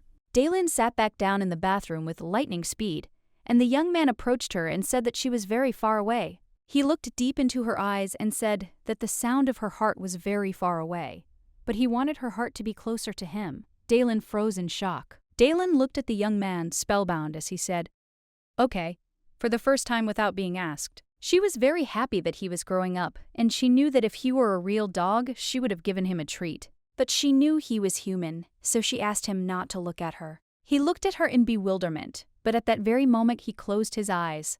Daylin sighed heavily and, looking at her companion, said that she understood everything, and now he had to leave quickly. Kels was very hurt, but he walked out the door meekly. She shouted that he should quickly close the door. He sighed heavily, but still obeyed. She sat silently for a while looking at the door. She sighed heavily because she knew that they didn't even let her wash herself in peace. Daylin knew there was nothing she could do about it, since her role was to rush over if the mad gentleman needed to calm down. She was puzzled, but still, some time later she met a young man and looked at him with puzzlement. She knew that she had to calm down and look only forward, without lowering her gaze. Daylin was in shock because she knew that this was a complete disaster, as she had never seen anything like it. But she had to admit that she had seen a good male body on the battlefield, and shame was no longer a problem for her. But considering the fact that he had just gotten out of the bath, his body was simply top-notch. She understood that if he became a noble lord, then all the girls would be hanging around his neck. But a moment later, she noticed something and looked at him in bewilderment. Daylin looked at her companion and asked if he had washed himself well. Kels looked at her with bewilderment, as he did not understand what she was talking about. She sighed heavily and said that there were still places that he had not washed. Looking around, she realized that they were all over his body. She said that there was still dirt under his nails and asked if he really had used soap. She looked intently at the young man as she expected an answer. She looked at him in surprise and asked if he always washed like that. Kels sighed heavily and said that it was so. She was shocked. She didn't understand what the scum of the squad were doing because they couldn't even teach him how to wash properly. In principle, she guessed why everything turned out this way because this detachment was considered to be death row, so it would never have occurred to anyone to teach a pawn to wash. She was in shock and didn't understand why she had to clean up everything. A moment later, she gave him a towel and asked him not to take it off. Daylin sighed heavily as the image of his beautiful and sparkling details kept coming back to her mind. She prayed to God to erase those memories from her head. Kels looked closely at his trail and told her that her heart was pounding wildly now. Her gait was unsteady. He asked if she was hurt or sick. She was taken aback and said that she was not, and he should not pay attention to it. Sometime later, the young lady entered the bathroom and noticed a mess. Daylin sighed heavily as she saw that there was almost no water and the towels were all dry. She didn't understand how he managed to wash himself at all. Daylin turned on the water and told the young man that hot water was coming out of the left faucet and cold water was coming out of the right one. She asked him to regulate the pressure from both faucets to fill the bathtub with water of a pleasant temperature. A moment later, she asked him to slowly get into the bath and also said that if he was hot, he should add cold water, and if cold, then hot. After a few seconds, he slowly immersed himself in the water. Daylin looked at the young man intently. She saw the stern but controlled expression on his face, and sighing heavily, she said that if he felt too hot or cold, he should say so. Kels said with suppressed fury that he didn't like baths. She touched the water with confusion and said that she thought the temperature was just right, but she still asked what specifically he didn't like. He sighed heavily and, looking at the young lady, said that when taking a bath, all sensations were dulled. Kels was puzzled, knowing that he wouldn't be able to react to the attack and that at this rate his reaction time would be slowed down. She looked closely at the young man because she realized that it was not that he did not love, but that it was all a matter of habit. She smiled and said that he could relax more, but he refused. She smiled and said that he could try it at least once and then say whether he liked it or not. She knew that on the battlefield, where he had to be constantly on guard, he probably never experienced such sensations. She knew that when he got used to the bath, he would be able to feel differently. Dalen approached the young man with a smile and told him that he should sit still, and first she would teach him how to wash his hair. My head, she asked him to close his eyes, as the foam could get into his eyes. A moment later, he humbly did as she asked, but when the young lady began to wash his back, he winced. She smiled and said that if he was not afraid of the foam in their eyes, he could open his eyes. Kels opened his eyes, but in turn he was shaking and straining with all his might. Dalen smiled and said that if it hurt, he shouldn't endure it, because she wanted to wash off all the foam right now. A moment later, the young lady froze and saw the young man in a completely new form.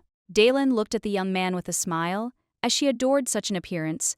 She knew that he had no flaws at all, but she assumed that on the battlefield, such an appearance was unnecessary. Dalen looked at the young man with a smile and said that he now looked better than before, and she asked him to raise his head a little, and also to relax and straighten his shoulders. Sometime later, the young man followed all her instructions and enjoyed himself. Dalen looked at her charge with a satisfied smile and asked him to continue enjoying himself in the same spirit, and also asked him to give her his hand. Dalen asked him not to forget to clean the dirt under his nails properly because he was a future aristocrat. She said that in the future, he would be looked after and the maids would do everything, but she knew that he would not like it. She smiled and said that in that case, he should try himself, if she teaches him, and he will succeed.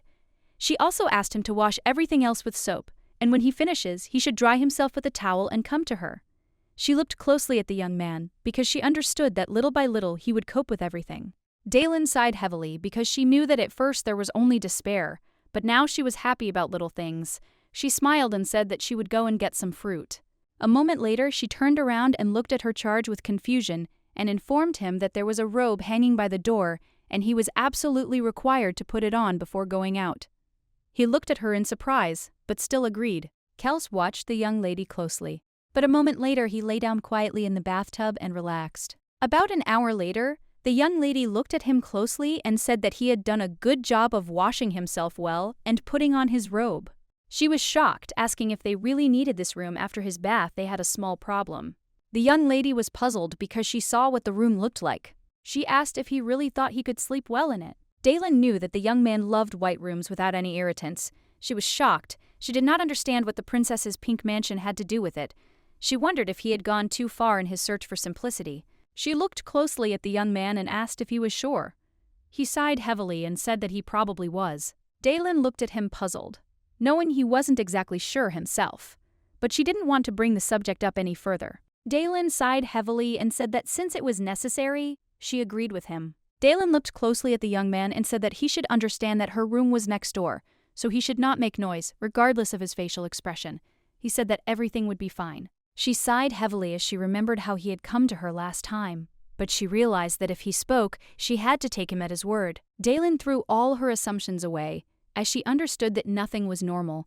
Kels sighed heavily and said that the words did not really match up with her actions. Dalen understood that other rooms were tactically much more convenient, and there were many of them in the mansion. She realized that before they fell asleep, they could look at other rooms. Dalen looked around and realized that the rooms were so clean and luxurious that it was almost eye-popping. She understood that this was in any case better than the torture chambers and prison cells, but he wanted to be in them.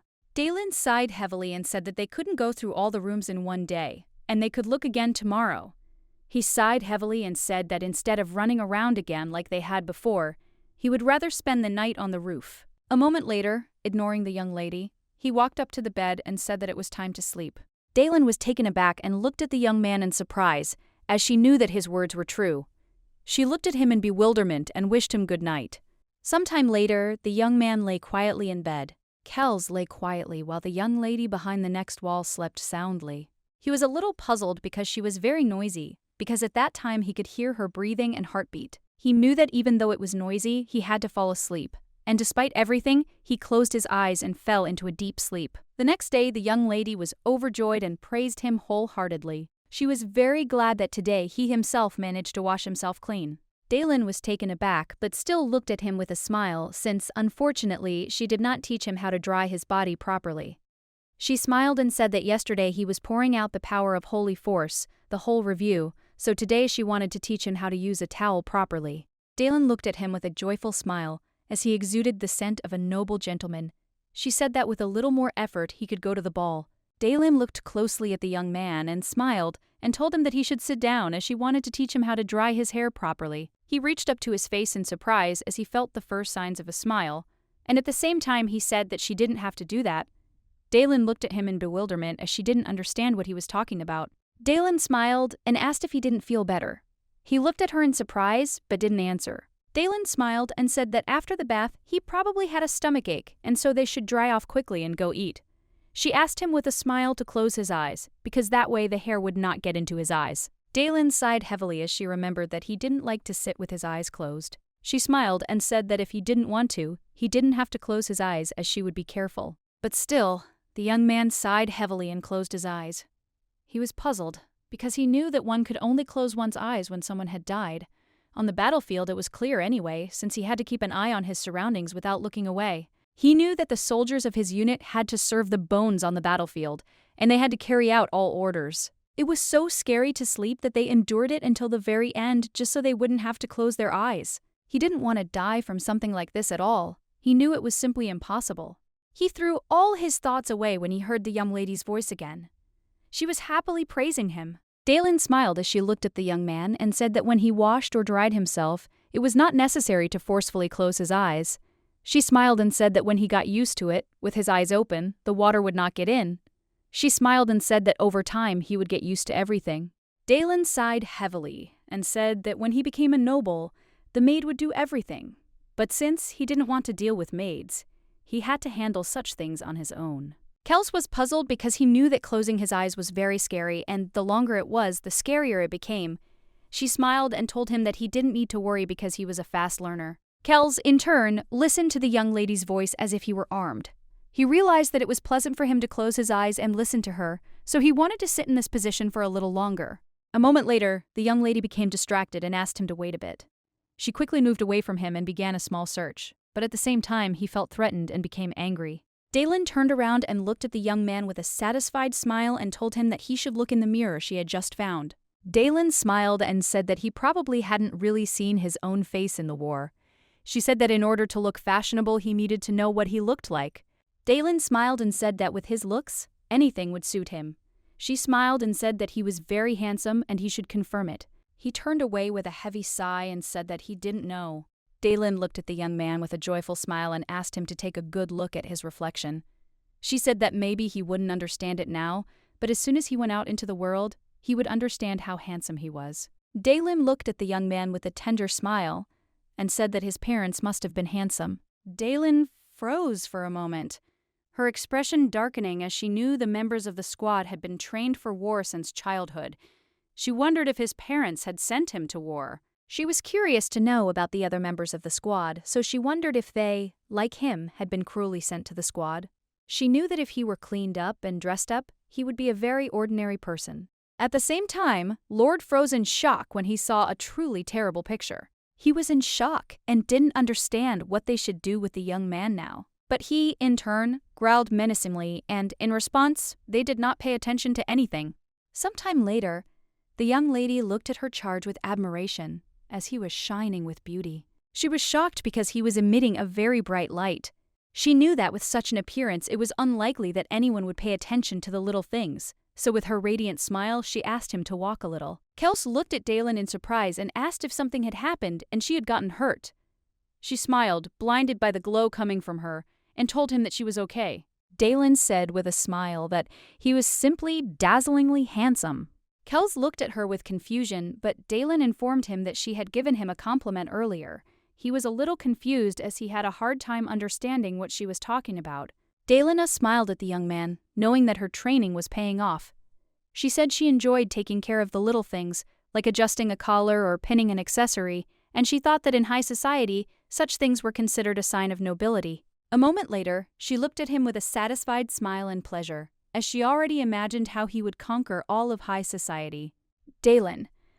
Looking at the young man, she understood that if it weren't for the army where he went, no one would have believed it if they found out that he was from the 8th Detachment. Looking at the young man, she realized that in childhood, he was as sweet as a prince.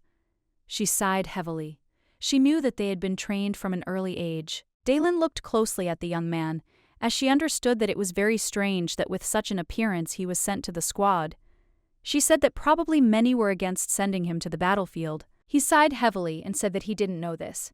She consoled herself with bewilderment and looked at him. Kel sighed heavily and said he didn't remember anything. Dalen was taken aback and said she understood everything, and at the same time she asked him to stop. Dalen looked closely at the young man and asked if he didn't remember his childhood. He sighed heavily and said that he had no memories before joining the army. She looked at him in surprise and said that she understood everything, and also asked when he joined the army. Without changing his expression, he said that he did not know. Dalen looked at him in surprise and asked who gave him the name. He also said that he didn't know. Dalen was a little puzzled by his words and asked if that was really his name from the very beginning. Kels looked at her intently and said that it was correct. Dalen sighed heavily and asked if all the members of the squad had no memory. He said that this was not so because some remembered everything. She remembered that she had previously heard that a mage was used in training. Dalen sighed heavily and asked the young man if he could look down. Kels looked at her with confusion. Dalen didn't think that the memories of all the squad members had been erased. She knew that magic wasn't such a simple thing that it could be easily applied to those who were going to their death. She knew it must have been an accident or there must have been a reason to erase the memory, but she knew the reason didn't matter at all. Dalen sighed, because she realized that if she could bring back his memory, it would be easier to teach him manners. She really wanted to figure out this issue because she knew that something was wrong. After the young lady used her divine power, she saw seals above the young man's head. Dalen was puzzled because she saw that they were using different magical techniques, intricately intertwined with each other. She wondered if she would understand more if she studied this magic in more detail. But she knew that it was done a long time ago, and the most careless interference with the mind could lead to madness. Dalen understood that first she needed to study it and practice, and then see what she could do. He looked at her in surprise, as he realized that she had used sacred power. Dalen smiled and thanked the young man for sitting quietly. Dalen smiled and said that now they could begin a serious study of such things in Togo high society. He looked at her with bewilderment, but a moment later, with a fierce grin, she said that she would teach him without any indulgences, so he should prepare himself. Without changing his expression, he said that he understood and would be ready for anything. Dalen smiled and said that they would try together. Dalen looked away in my direction, as she realized that the young man was simply very boring, because she thought that he would be nervous because of one-word study, but everything was not so. She looked closely at the young man and remembered his different facial expressions. She knew that he only communicated like that in the hustle and bustle of life with those he carried with him everywhere. Dalen looked at the young man predatorily and sighed heavily because she knew that if she could not see his smile, then at least she would look at his tears. She sighed heavily and said that there were many unpleasant moments at social parties that he needed to know about. She knew that most of the knowledge was useless, but he still had to remember it all. She said with a smile that she supposed that with his appearance, they would forgive him for his lack of manners, but she knew that there would be those who would find fault with him. She said with a smile that when she made her debut in society, it was a complete failure and a nightmare. For her return, she saved up money and prepared a chic costume. She, of course, thought that I would do the same for her. But, unfortunately, They said that there was no money and brought an old-fashioned outfit from a distant relative. Unfortunately, she was dressed like an old aunt, and she made her debut in society without even mastering the basics of etiquette. That day, they really went psyched about her, but she tempered her character. Dalen looked at the young man with a smile and said that this was already an old story, and they did not need to talk about it. She smiled and said that she shouldn't burden him with such stories. Dalen smiled and said that she would never allow him to find himself in such a situation, because no one knew better than her how to avoid gossip behind his back. She smiled and asked if he was impressed by her story, but a moment later she was taken aback, as she realized that the young man had stopped. He looked at her intently and said that he understood everything. Dalen froze for a moment and stared at him. But a moment later, the young lady approached her companion and said with a smile that she did not know at all what he was thinking about just now. But with a smile, she said that she felt that if he went out into the world, he would unconsciously turn the heads of many. Kells asked in surprise if his job was to turn people's heads. She was taken aback and said that it wasn't so, but still, in turn, wondered if he should do something like that. She said that he wouldn't be wrong, but it would be better for him to refrain from it. After some time, the young lady froze in surprise and shock as she knew that this was simply unbelievable. Dalen was shocked and wondered if a newbie could create such a signature in a letter. She was surprised and incredibly happy because even she saw that this signature was something special. Daylin sighed heavily and looked closely at the young man, as she knew that from the very beginning he was not like everyone else in learning to write. She thought she shouldn't expect too much at first, so she asked him with a smile if he would try writing the letters. She handed him the pen with a smile. A moment later, she began to pronounce different letters and tell him what to write. At that very moment, he slowly began to write and wrote the given word clearly and distinctly, but at the same time beautifully. Daylin froze in shock when she saw what he wrote and how he wrote it. A moment later, she asked him to write something else, saying that the word in question had small and large letters mixed together, and that it would be a little difficult, but looking at the book he said that he understood and would do it. Daylin was taken aback and froze in shock when she saw what he wrote. She was surprised because she saw that he learned everything several times faster than other people. She thought about trying to create a signature for a high society guest book at once, but she didn't expect him to do it so easily. She remembered that her signature was very clear and neat. She felt very awkward when the maids who accepted her signature held back their laughter. Moments later, she came and looked at the young man with bewilderment. She remembered that those who created the signature for the aristocrat earned good money. She wondered if she should develop this talent as a business plan for her old age. She knew that she could take a small commission for creating signatures. Daylin assumed that by the time she brought the young man out into the world, she would become the high priest, so she would soon need a solid signature. Daylin was puzzled and wondered if it would be an abuse if she said that she did it herself. She was seriously lost in thought, not noticing anyone around her. Kells, in turn, looked at the young lady with bewilderment and asked what was the matter. Daylin, in turn, called out to the young man, who quickly said that he was listening to her. She looked at him intently and asked if she could ask him for something. He looked at her in surprise and said that she should first tell him what she wanted to ask him, since he should first hear her define it, and later say whether he could fulfill it. She looked at him with a happy smile and asked if he would do another signature. A little later, she looked at what he had done, puzzled. Daylin sighed heavily and said that if he didn't want to do it, he could have just said so. Kells sighed and said that he tried his best. She looked away from him and said that if he didn't want to, then there was no need, because it was a request, not an order, and he shouldn't strain himself. He said that he tried his best and still intended to try. He said he would not fail her. Failure meant death, and he began to spell. Kells knew it was a battlefield called paper. But a moment later, the young man was taken aback as he saw what he had achieved after much effort. Daylin was in shock because she saw that he just died. She screamed and called for him, but it was all in vain. Daylin was in shock because she knew it was all very serious. She screamed at him to calm down and that she didn't want anything else from him. A few days later, she looked into the distance with pleasure, because she knew that it was very quiet in the palace. She was happy and at the same time enjoyed their sweet paradise. She woke up in the morning, washed herself, got dressed, and Kells was already waiting for her with food ready. Every meal was a dish prepared by Chef Kells, who cooked on his own initiative, and when he had free time, he cleaned up. She was happy because she ate wonderful food in the mansion, and there was not a single speck of dust in the mansion. At first, she felt like she was on a train whose brakes failed. She knew the road to the estate was terrible, but the further she went, the more the destination was transformed into a paradise. Daylin was well aware of the fact that now all she had to do in the estate was leisurely eat, digest, search, and read books to the young man or teach him etiquette. She sighed heavily because she did not know what to teach him today. Daylin was very happy, as she knew that he could now read books on his own, but she understood that it was better to take a break from etiquette until the textbooks she asked the Lord for arrived. Looking at the book, she wondered if they should try again that baking that didn't work out last time. It was the moment she saw a glimmer of humanity in the genius puppy, but when she saw his creation, she asked him to forget about desserts for a while. Daylin clearly understood that desserts were not something that could be learned on one's own. She knew that he had read a lot of books, and so she had to ask if he wanted to learn something new. A moment later, she knocked on the young man's door and asked with a smile if she could come in, without looking up from her book. He allowed her to. Daylin looked at the young man with a tender smile. She was very embarrassed and simply could not take her eyes off him as he looked amazing. Kells sat in a chair with his legs crossed by the window where the sunlight was pouring in, enjoying a cup of tea and not forgetting to read. Daylin was very happy with his progress, as she is an amazing priest and did everything she could for him. But a moment later she was taken aback and looked at the young man in bewilderment as she heard a slight noise he made. Daylin looked at the young man in surprise as she didn't understand what had happened. Daylin was furious because she knew from his reaction that something had happened outside again.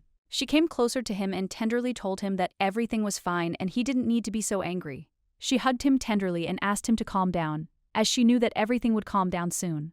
She was puzzled, as she knew that he had learned everything quickly, but unfortunately, nervousness is not so easy to get rid of quickly. She understood that if she didn't stand in this position for long, he would quickly calm down. But a moment later, the young lady looked at him in bewilderment as she saw that her plan was not working. She was very much alarmed, and looking at the young man, she wondered if there really was something outside. A moment later, she heard a knock on the door and turned around in fear. Daylin looked at the door with worry, since they weren't expecting any guests at all. Daylin knew perfectly well that the people they knew who were supposed to come to them today wouldn't knock like that. She sighed heavily, as she could not see anything from the window, so she asked the young man to come down with her and see what was the matter, since she knew that a man had knocked on their door. She asked if he remembered what she had taught him. Daylin looked at the young man and asked what he needed to do when he heard a knock on the door.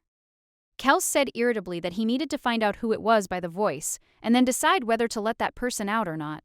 He wanted to object, but still sighed heavily and said that he understood everything. Daylin was worried because she heard that during the war, many attempts were made on his battalion. It seemed to her that life had been too calm lately.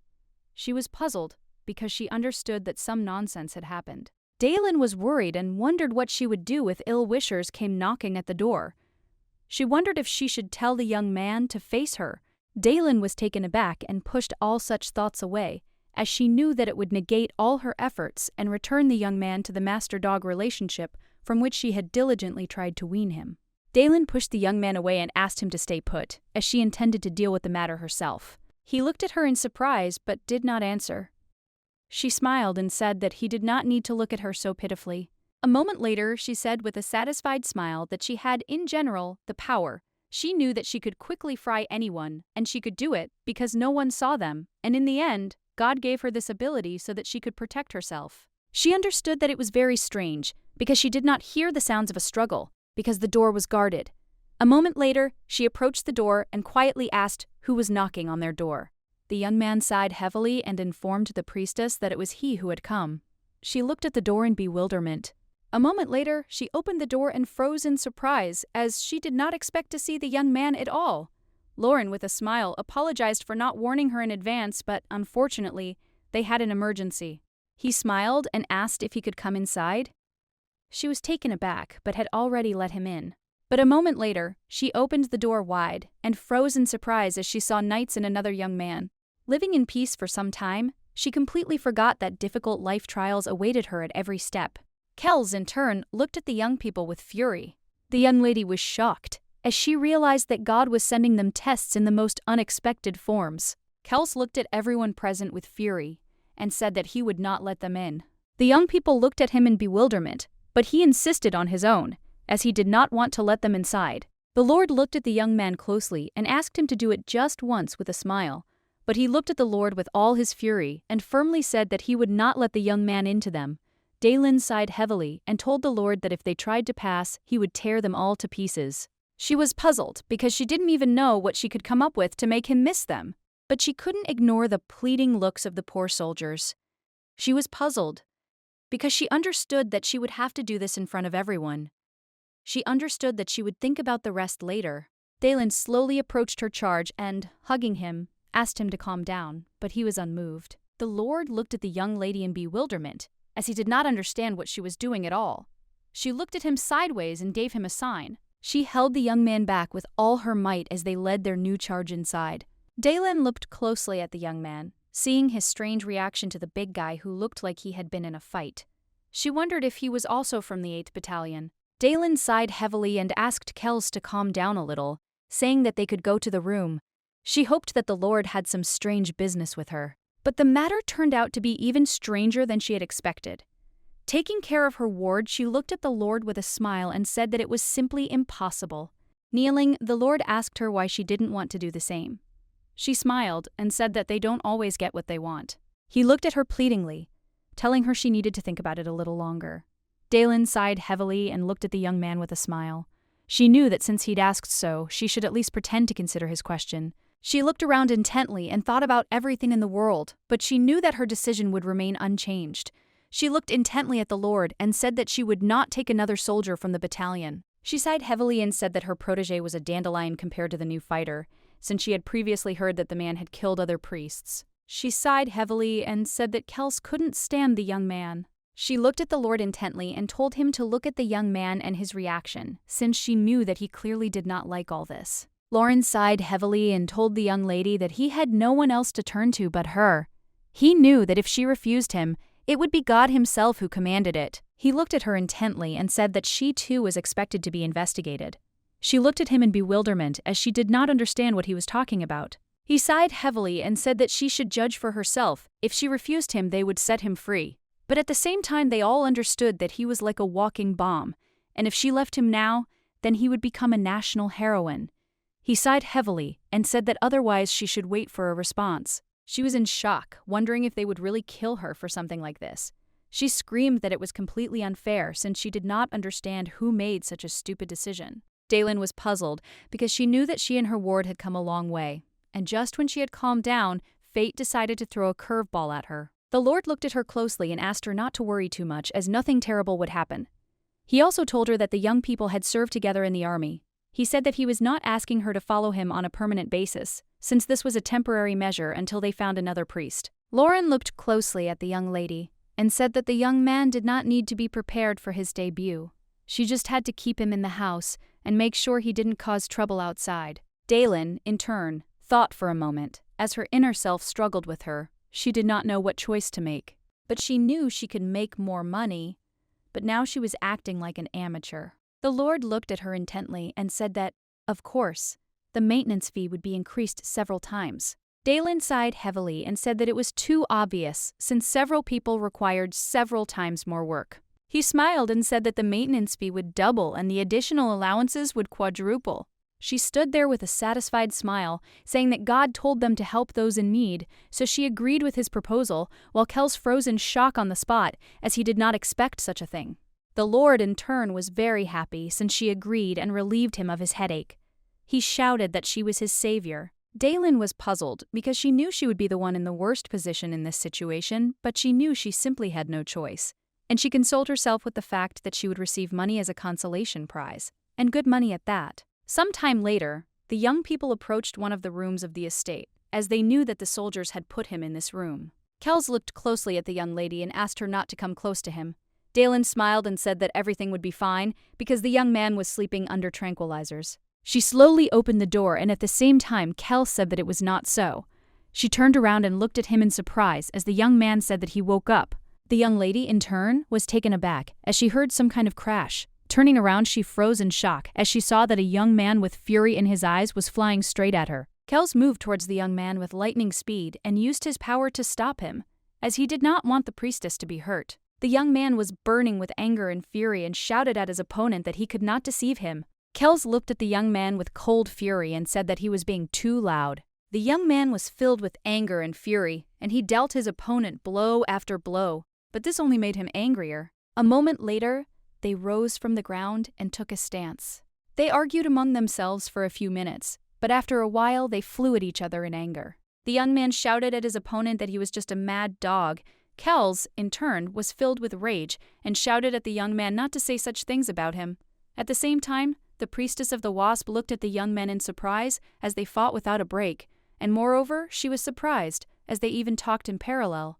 She looked closely at the young men and wondered if she should stop them.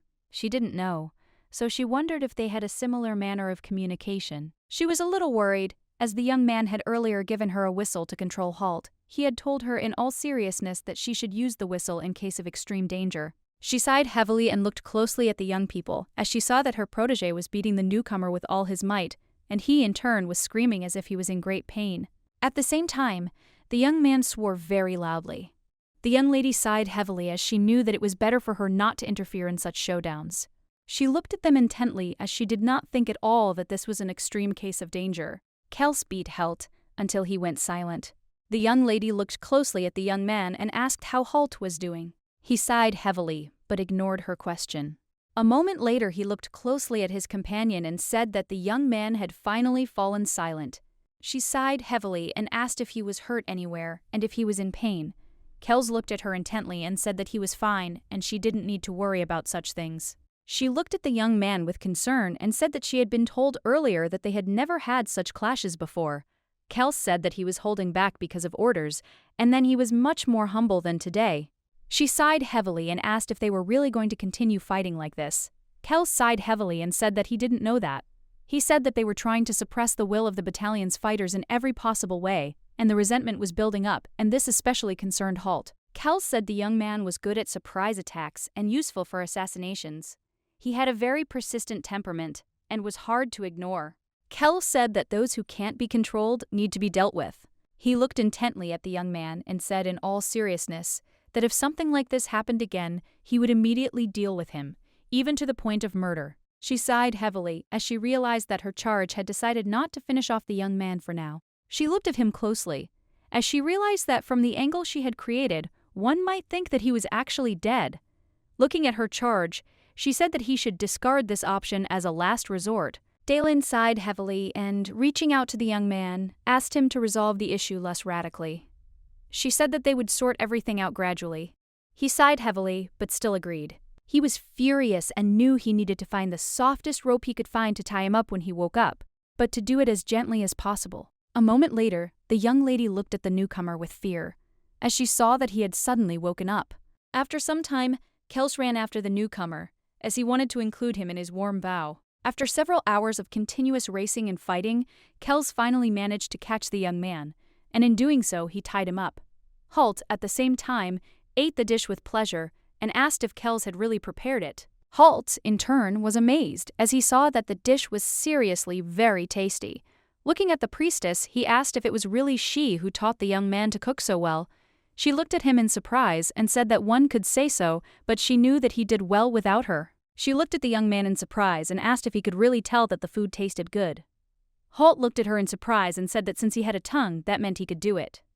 He asked if not everyone could do it. Daylin glanced sideways at her charge and asked if he could do it. He thought about it for a moment, but after a few seconds he firmly answered no. She knew that his reaction only occurred when there was something really disgusting in the food. Daylin looked closely at the young man and knew that on other occasions he did not enjoy the taste of zero reaction like a ghost. She supposed that perhaps this was the case with all the fighters in the battalion, but looking at the newcomer, she saw that her judgment was wrong. She looked at him intently and asked if he could hear her heartbeat or the sound of a bird flying past. He looked at her in surprise when he heard her heartbeat. Daylin looked closely at the young man and asked if he was okay. Hal was taken aback for a moment, not understanding what she was talking about. He hesitated and said that he hadn't really thought about it. She looked at him intently and said that everything was fine. He didn't need to answer right away. He sighed heavily as he was a little puzzled because she was talking to him like a dog again. He sighed heavily and said that he was a dog. She smiled and asked for forgiveness and also said that she would not talk to him like that anymore. Looking at the young man, she said that with Kels it was completely different. She said that she didn't consider him a dog at all. The young man looked at her intently and said with a smile that she was cool. She smiled and thanked him for such a compliment. Daylin glared at the newcomer and asked if he could please stop staring at her like that. He was taken aback and looked away from her, but at the same time he began to mumble something to himself. Daylin looked closely at the young man as she could see that he definitely had social skills, and at the same time she felt awkward calling him a mad dog. They had a nice conversation for a while as he wanted to call her his cool sister, and he also asked if she would loosen his ropes. She smiled and said she would think about it. Daylin sighed heavily and, looking at the young man, said that with Kelson, they turned out to be different despite the fact that they went through the same training and procedures, even magic. He sighed heavily and said that it was a business matter for a friend because he was basically different from other dogs. Looking at the young lady, he said that it was because he joined the army at an older age, and thus others required more training and procedures than him. Daylin was taken aback as she did not expect to hear such a thing. Daylin knew that Kels had been subjected to a lot of procedures and spells, and even when she tried to ask the former military lord about it, he tried his best to avoid answering because the person who was in charge of training the battalion was a big shot, namely a member of the Imperial Army. An informal order that said nothing about magic or procedures, and only the performer or the recipient could know what it was. Her attempts to get the Lord to talk resulted in several hours of completely useless chatter. She looked closely at the young man, as she realized that perhaps he would give her a clue to the mysterious procedures that Kels had undergone. She looked at him intently and with a joyful smile asked if he knew anything about those procedures. Halt looked at the young lady with bewilderment and asked how he knew what they used on them. He sighed heavily and said that it was not suitable for this conversation. After all, she knew little about magic. She looked at him intently, asking if he knew at least approximately why everything was being done. At the same time, Kels, with restrained rage, looked at them. Holt said that they wanted to sharpen their senses. She smiled and asked if he knew anything else. He sighed heavily and said that he didn't know anything, because at first he tried to avoid all this, but then, being on the battlefield, it became downright unbearable. Then he told them that they could do whatever they wanted with him. It would help him survive. Daylin was a little puzzled and wondered why she hadn't realized it right away. Holt said that those who couldn't stand it and threw tantrums were killed. She understood only now that there was no place for common sense on the battlefield. Holt said that those who were not worth killing were taken, and their memories were erased. She looked closely at her charge, as she realized that he would never become a peaceful, sane person.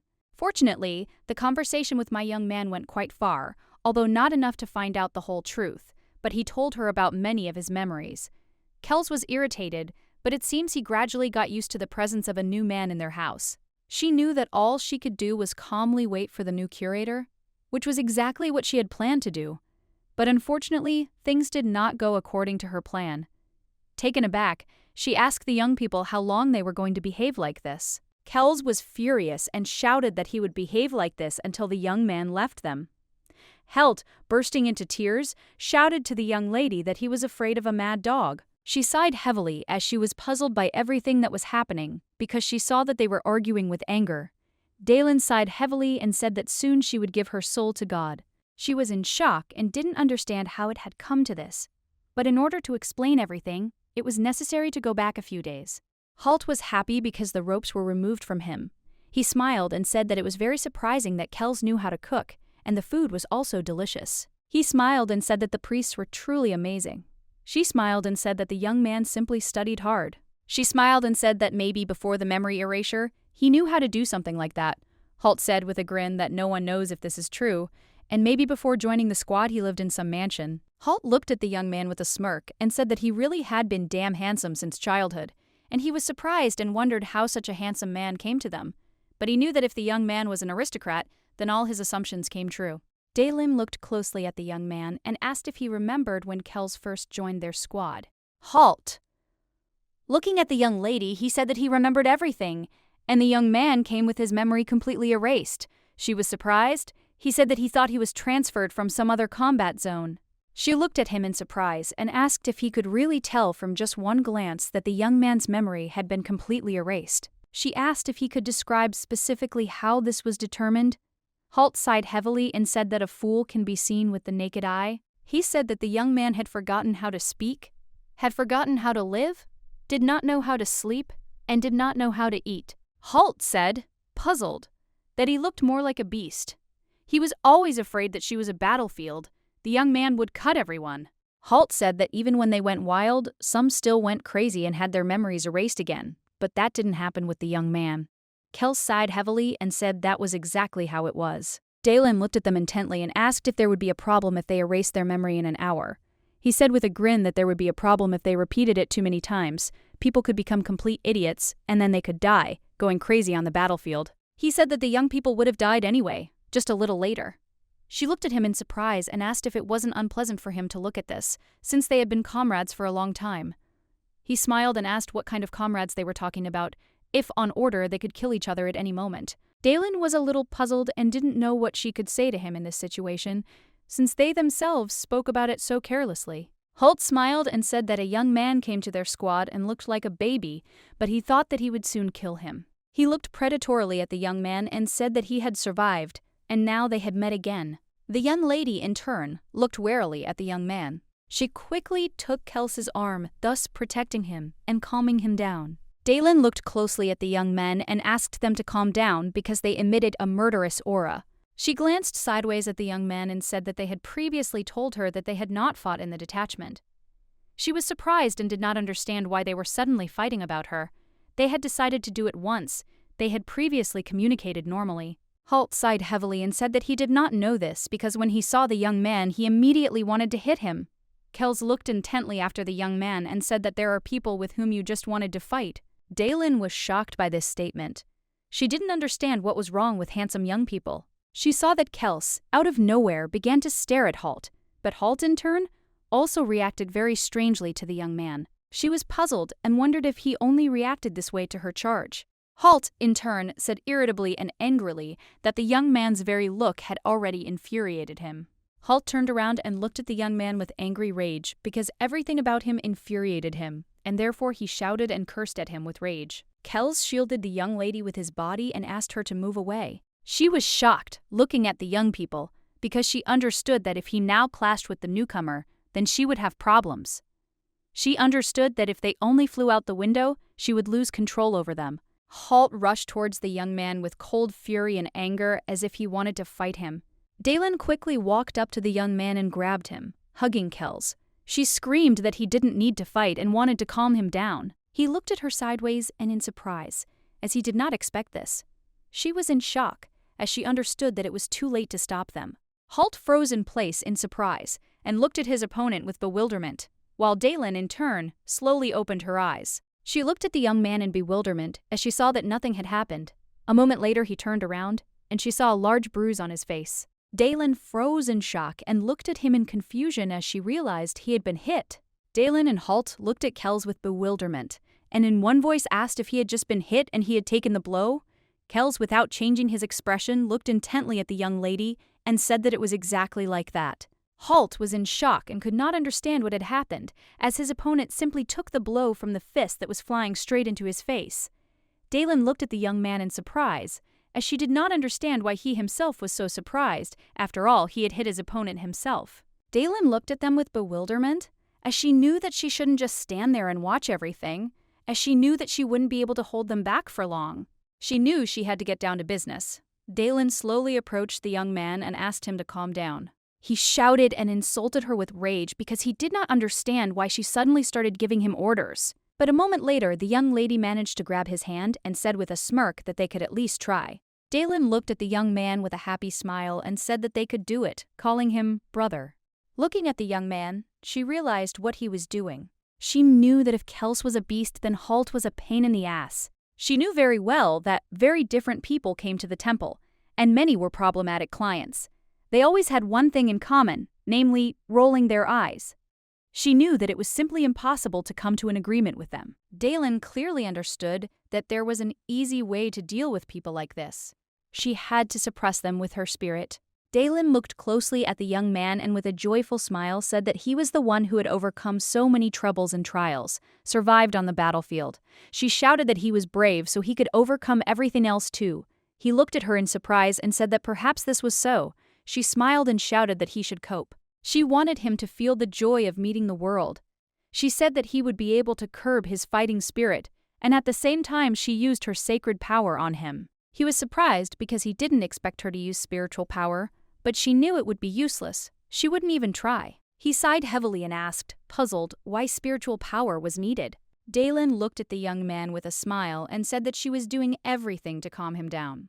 He looked at her in surprise, as he had not expected this. He smiled and said that he didn't remember the last time he felt this way. He shouted that she was very capable and special. She smiled and said that she really was skilled. In his joy, the young man lifted her into the air.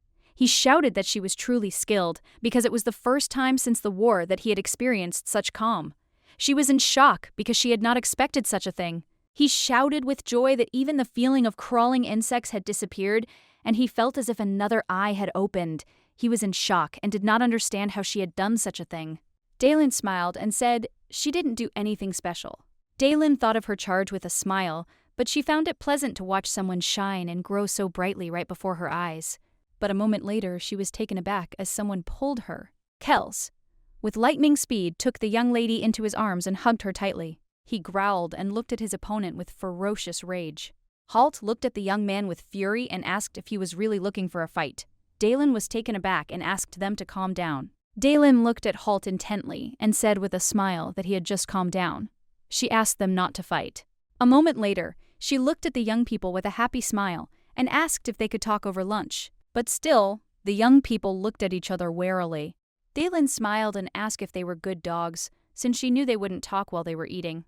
Halt looked away from the young lady. She was glad that he had managed to calm down. A moment later, she looked at Kels with a gentle smile. wanting to see his answer. Kels, in turn, drooped and sighed heavily, saying that he would do everything as she said. Daylin looked at the young man in surprise, as she did not understand his reaction. She was puzzled because it seemed to her that she was standing between two rocks, and at that moment, she realized what she had done. Several more days passed after this incident. Halt, unfortunately, was constantly going crazy for no reason, and they all saw it. He looked at the young man with fury and asked him why he was looking at him like that. She sighed heavily as they were arguing again. At first she thought he was just nervous. She knew it happened to everyone, but she knew a saying that smart dogs were more loyal and they caused more trouble. She was very puzzled, as she saw that the young man was even digging up a stone that was simply lying on the ground. She understood perfectly well that he could argue with anyone and it was none of her business. But the problem was that his emotions were easily transmitted to Kels, and he in turn became very angry, and she had to calm him down. She thought that he was deliberately provoking her charge, so she calmly asked the young man to calm down. But she saw that it was all in vain, since he even dug into the clouds. Daylin sighed heavily and looked closely at the young man, as she could see that he had completely lost his mind, and soon she realized that he really had gone crazy. As he glared at the young man and shouted at him to attack him immediately, he wanted to hurt Kels with his insults and provoke him into a fight. Daylin looked at the young man in surprise, as she did not understand his behavior. Kels, in turn, was probably listening to the young lady. She was puzzled, since it seemed that the young man had become more capricious, and she assumed that it was all because he tolerated Halt's presence. Daylin smiled and sighed heavily. She didn't know what to do with their pestle, because she knew that soon he would be independent. She wondered if he had suffered a lot in his childhood. After all, he loved when they stroked his head. She smiled and said that they needed to calm Huddle down, and then she would stroke him some more. Kels looked at the young lady intently and said that he understood everything. Daylin immediately rushed to the young man and told her charge that everything would be fine.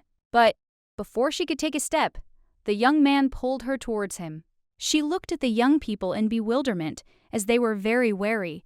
Kels said with alarm that someone was approaching the house. She was surprised and asked if the Lord was already heading towards them.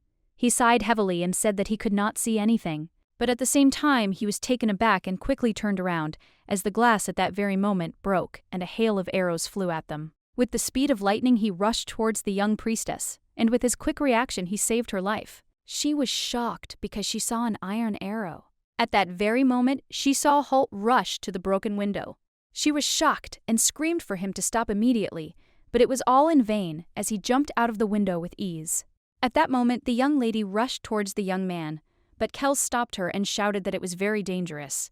Daylin looked closely at the young man and said that she clearly understood that it was dangerous, but she knew that they couldn't leave Halt because the worst thing would be if he went outside in this state and started acting up. She looked intently at the young man and said that they needed to catch up with him quickly. Kels V looked at the young lady intently as he realized that he would not be able to stop her. A few seconds later, he threw her over his shoulder. He sighed heavily and said that he understood everything. She was taken aback in a way she had not expected, but after a few seconds, they easily jumped out of the window. She was in shock because she wanted to run, but not like this. She knew that it didn't matter at all, and the main thing was that his legs were very fast, not like hers. Daylin sighed heavily, because she understood that now she was just a sack of potatoes, so she didn't need to jerk around. A moment later, the young man was taken aback as he heard some noise. After a few seconds, he stopped after running continuously and informed the young lady that he heard a suspicious sound. Daylin sighed heavily and, looking into the distance, said that it was very good that the young man did not climb over the fence. She was very puzzled and worried because she understood that this time she should not count on luck. She understood what would happen if her ward also went crazy after Halt. She was excited because she realized that she would have to use the whistle, which she did not want to use. But a moment later she was taken aback because the whistle was not around her neck. She was shocked and said that this was a very bad situation. Daylin was puzzled because she hadn't used them in a while and had left them on her vanity. Daylin was furious and was quarreling with herself because she didn't know when she would need them, so she just left them. Kels left the lady and said he would come closer. Daylin was taken aback because she didn't want him to do something like that. She wondered if he meant to say he would come back and get him. She grabbed his clothes and asked him to be careful. At that very moment, the young man was menacingly mischievous, looking into the distance. She hoped that he would hold on with all his might. But a moment later, they saw a truly terrible picture. Halt stood in front of them, covered in blood, and looked at his opponent with fury. A moment later, he looked at his opponent with a fierce grin, and at the same moment rushed towards him. Halt was very angry, and he also attacked his opponent with a grin as he wanted to deal with him as quickly as possible. Daylin froze in shock as she realized things were worse than she had imagined. She understood that if the young man hit her even once, he would win. But she saw that because he was unarmed against the knife, he was seriously wounded. Daylin looked at the young man and wondered if she should just give up and run away. She sighed heavily and realized that it was better for her to do nothing than to just run away. At the same time, she told her friend that everything was okay and he needed to calm down. She sighed heavily, as she simply could not just up and leave them. So at that very moment, she used her power. She directed her power at their enemy, and, sighing heavily, said that it would all be over soon. At that very moment, the young man fell to the ground with a crash and began to scream as his eyes glowed with sacred fire. She sighed heavily and looked at the young man with sadness, as she had not done anything like this for a long time. Daylin was puzzled, as she had only used this method in desperate situations during the war. Daylin thought for a moment and remembered the arrow wound, as she was sure that the arrow was definitely flying at her. She knew that it was just self-defense, so God would forgive her. Moments later, she looked intently at the young man and called out to him. She sighed heavily, knowing she had to get them back to the mansion. At that very moment, she caught her charge and hugged him tightly, just as she wanted him to be calm. Daylin was puzzled, as she knew that it would make things a little easier for her if she could calm Halt down as well. But unfortunately, she knew that such a moment wouldn't work with him. She looked at the young man in bewilderment as she saw that he was bursting with anger. She thought he was shaking with rage, but after a few seconds, she realized that was not the case. Daylin looked at the young man in bewilderment and called him over, knowing that he had survived the war with his mind intact. She understood that he knew more than anyone else, so she understood that strange things were even more frightening when the man knew about them in advance. Daylin looked closely at the young man and said that she was fine. She knew that when a person was gripped by terror, then ordinary things seemed frightening. She understood that the young man was raging because he was scared. At that very moment, she hugged him tightly and said that there were no more murderers because they had all been defeated. Daylin said that no one would attack them again. She said that they didn't need to fight because they were safe. He looked at her tremblingly and asked if they had really killed everyone and were now safe. She smiled a tender smile and said that everything was true and that they were now safe. Daylin looked closely at the young man as she saw that he was already speaking like a human being. She was glad that everything was going smoothly. But a moment later, she was taken aback and looked at him with bewilderment. She was shocked because the young man, looking into her hysterical eyes, burst into tears. At that very moment, he burst into tears and screamed and cried hysterically. Daylin froze in shock, not expecting anything like this. She was surprised and didn't know what to do. He cried and screamed that he was in pain and that all his wounds hurt. Unfortunately, she didn't know then what her actions would lead to, because at the same time, Kels was looking at them with fury and could barely contain himself. The young man was screaming that he was very scared. She hugged him and said that it was completely normal and everything was fine. He didn't need to be afraid of anything anymore. She understood that the hugs and pats on the back were working, and she said that they needed to go home. Hugging him, she used her divine power, but at that very moment, she was pulled away from the young man. She was surprised, as she did not understand what was happening at all. Halt, in turn, was taken aback and reached for the young lady. She was in shock as Kels pulled her away from the young man and glared at him. Kels shouted furiously that he would not give up the young lady. She was shocked and did not understand why he suddenly started behaving like this. He squeezed her tighter and shouted that he would not give her up. She was in shock and screaming, asking the young man to let her go because she could not breathe. Daylin was in shock, asked the young man to let her go and calm down, but he shouted that he would not let her go and would not give her to anyone. She shouted that he had to let her go right now because she could suffocate. Daylin sighed heavily as he loosened his grip a little. She said that now that her life was no longer in danger, they could go home. She looked intently and with bewilderment at the young man, who, looking at her, was bursting into bitter tears. Daylin looked at the young man with a smile and asked if they weren't coming back. She was shocked and wondered what was going on and why he was behaving like this. Daylin was puzzled as the young man started crying even worse. The young girl was beautiful, like a flower between two muscular men. She knew it sounded very sexy, like a romantic scene. But in reality, everything was a little different. She got the role of a cutlet in a sandwich, which was squeezed from both sides. That same evening, guests came to them. She looked at the Lord in surprise and asked if they were really taking him away today. The Lord smiled and said that it was true. It was very sudden, but they were all very lucky, because there was a person who was ready to replace her. He looked at the young lady with a smile and said that it was very good because she managed to put him to sleep. He smiled and said that yesterday's tooth was even good for them. The Lord looked closely at the young lady and asked how the young man had behaved today. She hesitated, not knowing what to answer. But looking at Halt, who was being packed for transportation, she said that he began to behave much better. Looking at the Lord, she said that the young man did not need to be tied up so tightly. He smiled and said that they were doing this just in case, because they could not know what would happen on the road, but thanks to her strength, he would no longer be afraid on the way back. He looked at her hard and said that she must now give him the whistle back and he would go. Dalen looked intently at the young man and obediently gave him the whistle. Returning to the mansion, the young man talked to her a little. He was puzzled because, unfortunately, he had gone off the rails. He thought that everything would be fine because he had become much better since he came to them. Dalen looked at her companion in surprise and asked if he really felt better. He sighed heavily and said that it was true, but he still stumbled, which happens to everyone. But he was still very upset. He said that before, when he was so pressed, his eyes would pop out of his head, steam would come out of his ears. But now he has learned to control himself. He was surprised, because his head was clear and it seemed to him that this was the most adequate state he had ever been in his life. He said with a smile that even if the dog provoked him now, he would not fall for such provocations. But in turn, he began to provoke the young man. Dalen looked at him intently and asked him to calm down, since she wanted to do without this. He smiled and agreed with her, and also said that if she says it's not necessary, then it's true. He said with a satisfied smile that since arriving at the mansion, he began to sleep for as many as 3 hours.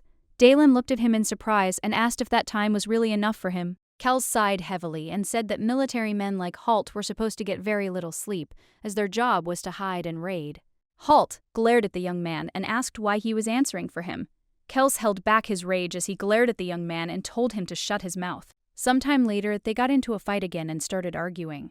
Dalen looked at the young people with a smile, as she knew that Kells had a similar reaction because she hugged Halt. Dalen knew full well that possession of a priestess was a common occurrence, so she wanted them not to quarrel. Halt looked at the young man with fury and asked who he was to tell him what to do. He sighed heavily and said that it was just kindergarten. He looked at the young men and said that the dog had turned into a puppy. He wondered if it was evolution or degeneration. They looked at him intently but did not answer. She looked closely at the young man because she knew that he himself was feeling better, and this made her happy. She looked at him with a smile and asked if he wanted her to help him sleep better. Halt looked at her with a joyful smile and asked if she was really capable of such a thing. She smiled and said that she was capable, but unfortunately she could not do such a thing every day. But today he was scared so she could use her power against him, because this was a special occasion. Dalen said she thought lack of sleep affected his emotions, so if he slept better, his mood would improve. He smiled and asked how much higher he could go, because at this rate he was not far from being a saint. She smiled and said that it was okay to dream. After her words, she poured some divine power into him and put him to sleep. She knew that if he had been conscious, they could have said a proper goodbye. Dalen stared at the carriage as it drove away. She sighed heavily as she wished to forget about the arrows that were aimed at her and the Lord who rushed to them before she could send the message. She would like to forget about the real knights who arrived with him. Dalen Yi sighed heavily and told the young man that it was time for them to go back. She slowly walked back to the house, and at the same time she wondered if everything would be okay. She sincerely hoped that everything would be just like that. That same evening, the young man came to his master and informed him that he had taken Halt, as he had said. The young man looked closely at his subordinate and thanked him for a job well done. He would like to wipe them off the face of the earth, but he still knew that they were painfully competent, and he felt sorry to do it. Lauren, kneeling, asked if he should send more knights there. The young man said that there was no need to do that yet, because if he was not a fool, he would stay ready. He looked at the young man and said that he should try to talk to him, and if that didn't work, then who should send someone else? He looked at the Lord closely and said that he was lucky to have the chance to serve him, and it was the grace of the gods. He asked the young man to stand up since he could not see his face. The Lord bowed and thanked the master for such a favor. He smiled and said that he really hoped to see him again soon. The Lord smiled and said that it was a great honor for him. At the same time, he looked closely at His Highness. Looking at the Lord, he said that they would end here. Also His Highness, looking at the Lord, said that if he next time sends anyone, He must make sure that he does not have imperial insignia. The next day, the young lady looked at the Lord in bewilderment and asked if he had brought another one. The Lord looked at them with a satisfied smile. Lauren looked at the young people with a satisfied smile and introduced them to their new chef. He also introduced the new manager who came with them. Lauren looked at the young lady with a happy smile and said that thanks to her spiritual achievements, they were able to hire staff. He smiled and said that they were one step closer to creating a real young master. She smiled and thanked him for such praise. Dalen looked at the young man with a smile and said that it would be excellent if he kept his distance. He was taken aback and looked at the young man with bewilderment, who was glaring at him with a look mixed with anger. At that moment, the young lord moved away from the young lady with lightning speed. He smiled and said that it seemed like the young man was still quite sensitive. Dalen looked at him with a smile and said that he did not need to move so far away. The lord smiled and said that when the manager had examined the young man's condition, the rest of the people would arrive. He smiled and said that call a certain number of people. He was glad and said that the young lady was sent to them by the gods. She looked at him with a smile and asked him not to forget to mention this in the work report. The Lord said with a satisfied smile that he only used carefully selected phrases. She smiled, as she was glad about this. The Lord looked closely at the young lady and said that it was time for him to leave. She smiled, thanked him, and also wished him a good journey. After the last incident, there was a certain distance between her and the young lord. Not too close, not too far, just right for an executive or middle manager. She understood that there was no need to cut it again. A moment later, she turned her gaze to the young man. She wondered if he had become more sensitive. Because of his nagging, she couldn't even earn change from the security guards lately. Until recently, Lord Mock would only speak when Kells hugged her. She understood perfectly well that this could not continue, so she actively raised him. Dalen sighed and asked the young man if he was really going to continue hanging only on her. She said that it was impossible to do that, but he looked at her with puppy dog eyes as he hoped that she would give the go-ahead, but the young lady was adamant and categorically said that this was not possible. Madame looked at them intently.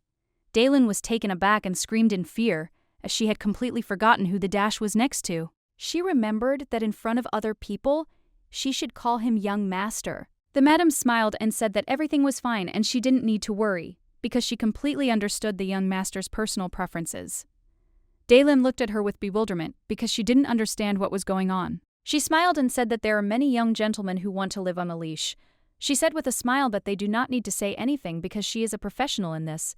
Dalen was shocked and said that this is not so. She looked at them with a smile and said that she would keep your strictest secret and their intimate personal life. Dalen was taken aback and looking at the madam, said that she had understood everything wrong. The madam looked closely at the young lady and said that in order to find other specialists, they would need to measure various parameters of the young master. Madam asked if they minded if she disturbed them for a moment. Dalen looked at the lady with bewilderment, as she did not understand what was being discussed. She smiled and said that they would check the diet, skin condition, body size, and so on. Dalen looked at Madam with worry and asked if they would have to get close and touch the young master in that case. Madam smiled and said that it was inevitable. Dalen looked closely at her new friend and asked if he minded, since they had to do something like this. Dalen, looking at the young man, said that if it was too unpleasant for him, they could do it later. The madam looked at them in surprise and asked if the young gentleman didn't like it when strangers touched him.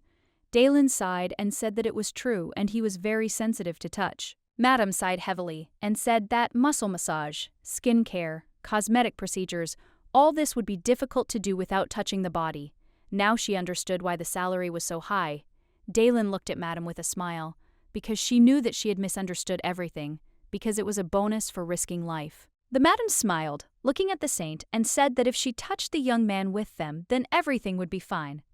Dalen looked at her with bewilderment, as she did not understand what was being discussed. Madam said that since the young gentleman did not like being touched by strangers, perhaps the presence of someone close would help the situation. Dalen, looking away, said that maybe he would get used to it with time. She was puzzled, because she knew that new people had been brought to his house to work, but, unfortunately, they had added to her worries. The madam looked closely at the young lady and said that the client should not be forced to get used to it because they needed to find the most comfortable way for him. She really wanted to get to work as quickly as possible. Looking at the young gentleman, she asked if he didn't mind. Kel sighed heavily and said that if it was an order, he would carry it out. The young lady, in turn, wanted to hear a refusal from him. Madam looked at the young gentleman with her joyful smile, as she knew that his determination was excellent. At the same moment, she opened her luxurious suitcase and informed them that I would like to demonstrate my blazing professionalism to them. She looked closely at the young people and said that, to begin with, they could lightly check the elasticity of their skin, determine its type, select their shades, and also diagnose the health of their hair. Kels glanced sideways at the saint and asked if this training was really under torture. She sighed heavily and said that it wasn't, but at least it wasn't like that now. Sometime later, they sat exhausted on a chair, as Madame had given them a stormy morning. The lady thanked them with a smile for their work and also said that they would carefully select and send specialists to them. The lady examined the young man thoroughly from pores to hair. By the end, he no longer understood what exactly Madame was studying. Kels sighed heavily and asked the young lady if this was really the young master's duty. The young lady, in turn, was no less tired. She sighed heavily and said that perhaps this was the case, and that was the reason why they had sent people to them. She was surprised because she learned that there were separate specialists in hair care and hairstyles. She was shocked and wondered what the concept of a young master meant. She wondered if a young master should not be looked after less than a noble young lady. A moment later, Madame came up to them and informed them that it was almost time for dinner. She looked at them intently and asked if they would like some chocolate while she prepared everything for dinner. Dalen was taken aback and looked at Madame in surprise. In a hurry, she called out and asked Madame how long she had been standing right in front of them. Dalen looked at the young man in surprise and worriedly asked if he hadn't noticed her either. He sighed heavily and said that Madame had been there all this time and that she was next to them. The young lady was shocked because she hadn't noticed her and he hadn't told her. In a hurry, the young lady asked the lady's mind for forgiveness and also said that she would accompany her to the room. Madame smiled and said that she did not need to do this because they should have dinner first. A moment later, Madame handed them a very sweet chocolate. She asked them to eat it, as she knew it would make them a little more energetic. She said that they could snack on the chocolate and then accompany her to the kitchen. Dalen thanked Madame with a joyful smile and also said that she would be happy to eat it. The young man, in turn, also thanked Madame. Dalen knew that a dessert from a professional chef was something special. She understood perfectly well that you couldn't try something like this even for money. Opening the candy, she handed it to the young gentleman and told him to open his mouth. He froze for a moment. She looked at him in confusion and asked if he didn't want to eat. She quietly asked if there was poison in there. Kels said there was no poison in there. He froze for a moment and said that he had never smelled anything like it, so he couldn't tell if it was food. She froze for a moment and was taken aback, as she realized that she had hardly ever tasted anything sweet during the war. She looked at him with a smile and said that this treat smells amazing. She smiled and said that he should see since she wanted to try it first. A moment later, the young lady took a bite. He looked closely at her beautiful plump lips. A moment later, she choked. He looked at her with bewilderment. But at that very moment, the young lady looked at the young man with a joyful smile and said that it was very tasty and he should try it. She said with a joyful smile that it was also the first time in her life that she had eaten something so delicious. He looked at her in surprise, as he was struck by her delightful smile. A moment later, Dalen held the candy out to him and said he should try it too. The young man stared at her for a moment, not daring to do anything. She smiled, looking at him with her outstretched candy in her hands. The lady looked at them in bewilderment and said that there were a lot of sweets in the house and they did not have to eat just one. She looked at them closely and was puzzled, said that they could have taken the whole one. The young lady in turn was puzzled because Anna just wanted to be friends. Sometime later, they were sitting at a table with a whole mountain of desserts in front of them. Madame looked at them with a smile and said that she would bring them lunch soon. Dalen, in turn, looked closely at these treats because she knew that one such plate would cost a month of her family's budget. She was glad because she knew that she was now experiencing pleasant feelings, because she could remove her desires at someone else's expense. Kels looked closely at the young lady and said with bewilderment that he saw dirt on the table. She was a little puzzled as she saw his agitated look. She sighed heavily and said with a smile that he was just not used to it yet, but as soon as he tried it, he would understand everything. At that very moment, the young man slowly reached for the cake. He was taken aback when he raised his hand, because he was dirty, and some kind of incomprehensible mucus was flowing from his hand. She smiled and said that nothing terrible had happened, since chocolate usually melts or sticks. She ran away because it was the first time in his life that he had tried something like this, and she forgot to tell him that desserts were eaten with cutlery.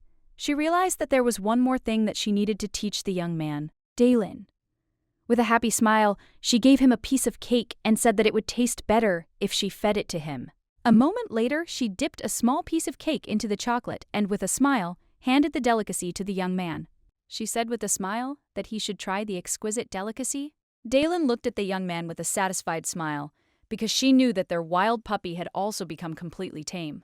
She knew it was very sweet, but he was very slow, so she didn't push the piece of pie into his mouth with her lightning speed. She looked at him intently and said that now he had to live everything carefully. Dalen stared at the young man for a moment. She sighed heavily and asked if he really didn't like it. She asked if he really didn't like it at all, but also said that if he didn't like it, he could spit it out. He sighed heavily as his teeth were clenching, his arms were tingling, and his legs were tingling.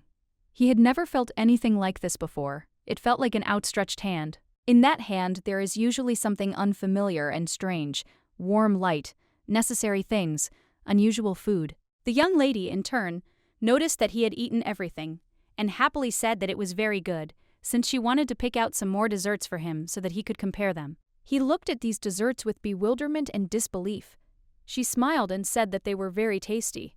Dalen, with their lightning speed, various delicious desserts and fed the young man. Until now, he didn't understand what was tasty and what wasn't, but when she gave him something to eat, he took everything. Then she smiled. He knew that a smile is good. He saw that the corners of his eyes and lips were twitching slightly, and his breathing was becoming uneven. He unconsciously reached for his face. At that very moment, the young lady said that he just smiled a little. She was very happy about this and told her that sweets improved his mood. She looked at him with a smile and asked if he understood it, because she knew that it was called sweet. He looked at her shyly and smiled slightly. Dalen looked at the young man with a smile and asked him to eat something else, if, of course, he wanted it, and she also asked him to wipe his hands. After some time, the cook successfully adapted to the mansion, so she prepared various delicacies for them. The young men, in turn, had also become very accustomed to her. Madame smiled and said that she had provided them with fried lobster and turkey for lunch today, and that for an appetizer she had made a vegetable salad and potato soup with croutons, and for dessert she had prepared them strawberry pudding and chocolate cake. Dalen didn't understand the point of appetizers, because now just the sight of the cook made her hungry. Madame looked closely at the young people and said that they should start eating right away, and if they needed more, they could tell her. Dalen thanked Madame with joy for such a feast, but she noticed that this time the portions were larger than usual. Madame smiled and said that there would be one more person today. At the same moment, the Lord with his joyful smile said that it was a very good lunch. Dalen was shocked, as she did not expect to see him. She froze in surprise and asked when he had managed to come. He smiled a puzzled smile and said that since the two of them had not noticed him at all and were staring only at the cook. She looked at her charge in surprise and said that he should have told her about it since she did not notice him, but he turned his gaze away from her and did not answer, as he was jealous of her. The Lord looked closely at the young people and said with a satisfied smile that it seemed they had adapted perfectly to the life of their cooks, and now they could gradually increase the number of staff. But at that very moment, the young gentleman said that he did not want this. The Lord looked at the young master with tears in his eyes, because he said, "I don't want to." But at the same time, he didn't throw anything and behaved calmly. Kells looked at the Lord intently and told him not to bring people, as he did not want this, and he also did not want the Lord to come to them. Lauren, in turn, was very happy, as the young man spoke to him normally. Dalen sighed and looked closely at the young people, as she saw that each of them was ignoring the interlocutor, but she, in turn, was very worried, as she understood that the cook fit well into their little tandem. She saw that the cook was very quiet, slow, and just worked. She was enthusiastically cooking, but was not at all interested in them. She did not leave the room except for meal times.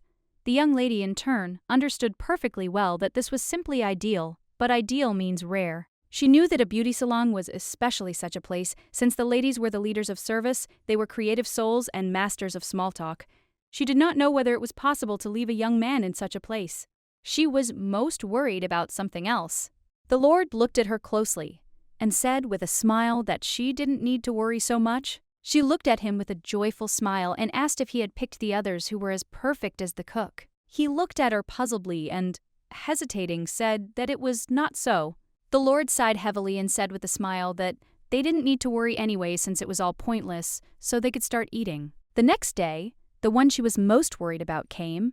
The young lady looked at her client with a joyful smile and asked if he had any style wishes. Dalen, in turn, was in shock and didn't know what to do with something like this. At that very moment, she rushed to the hairdresser and stopped her.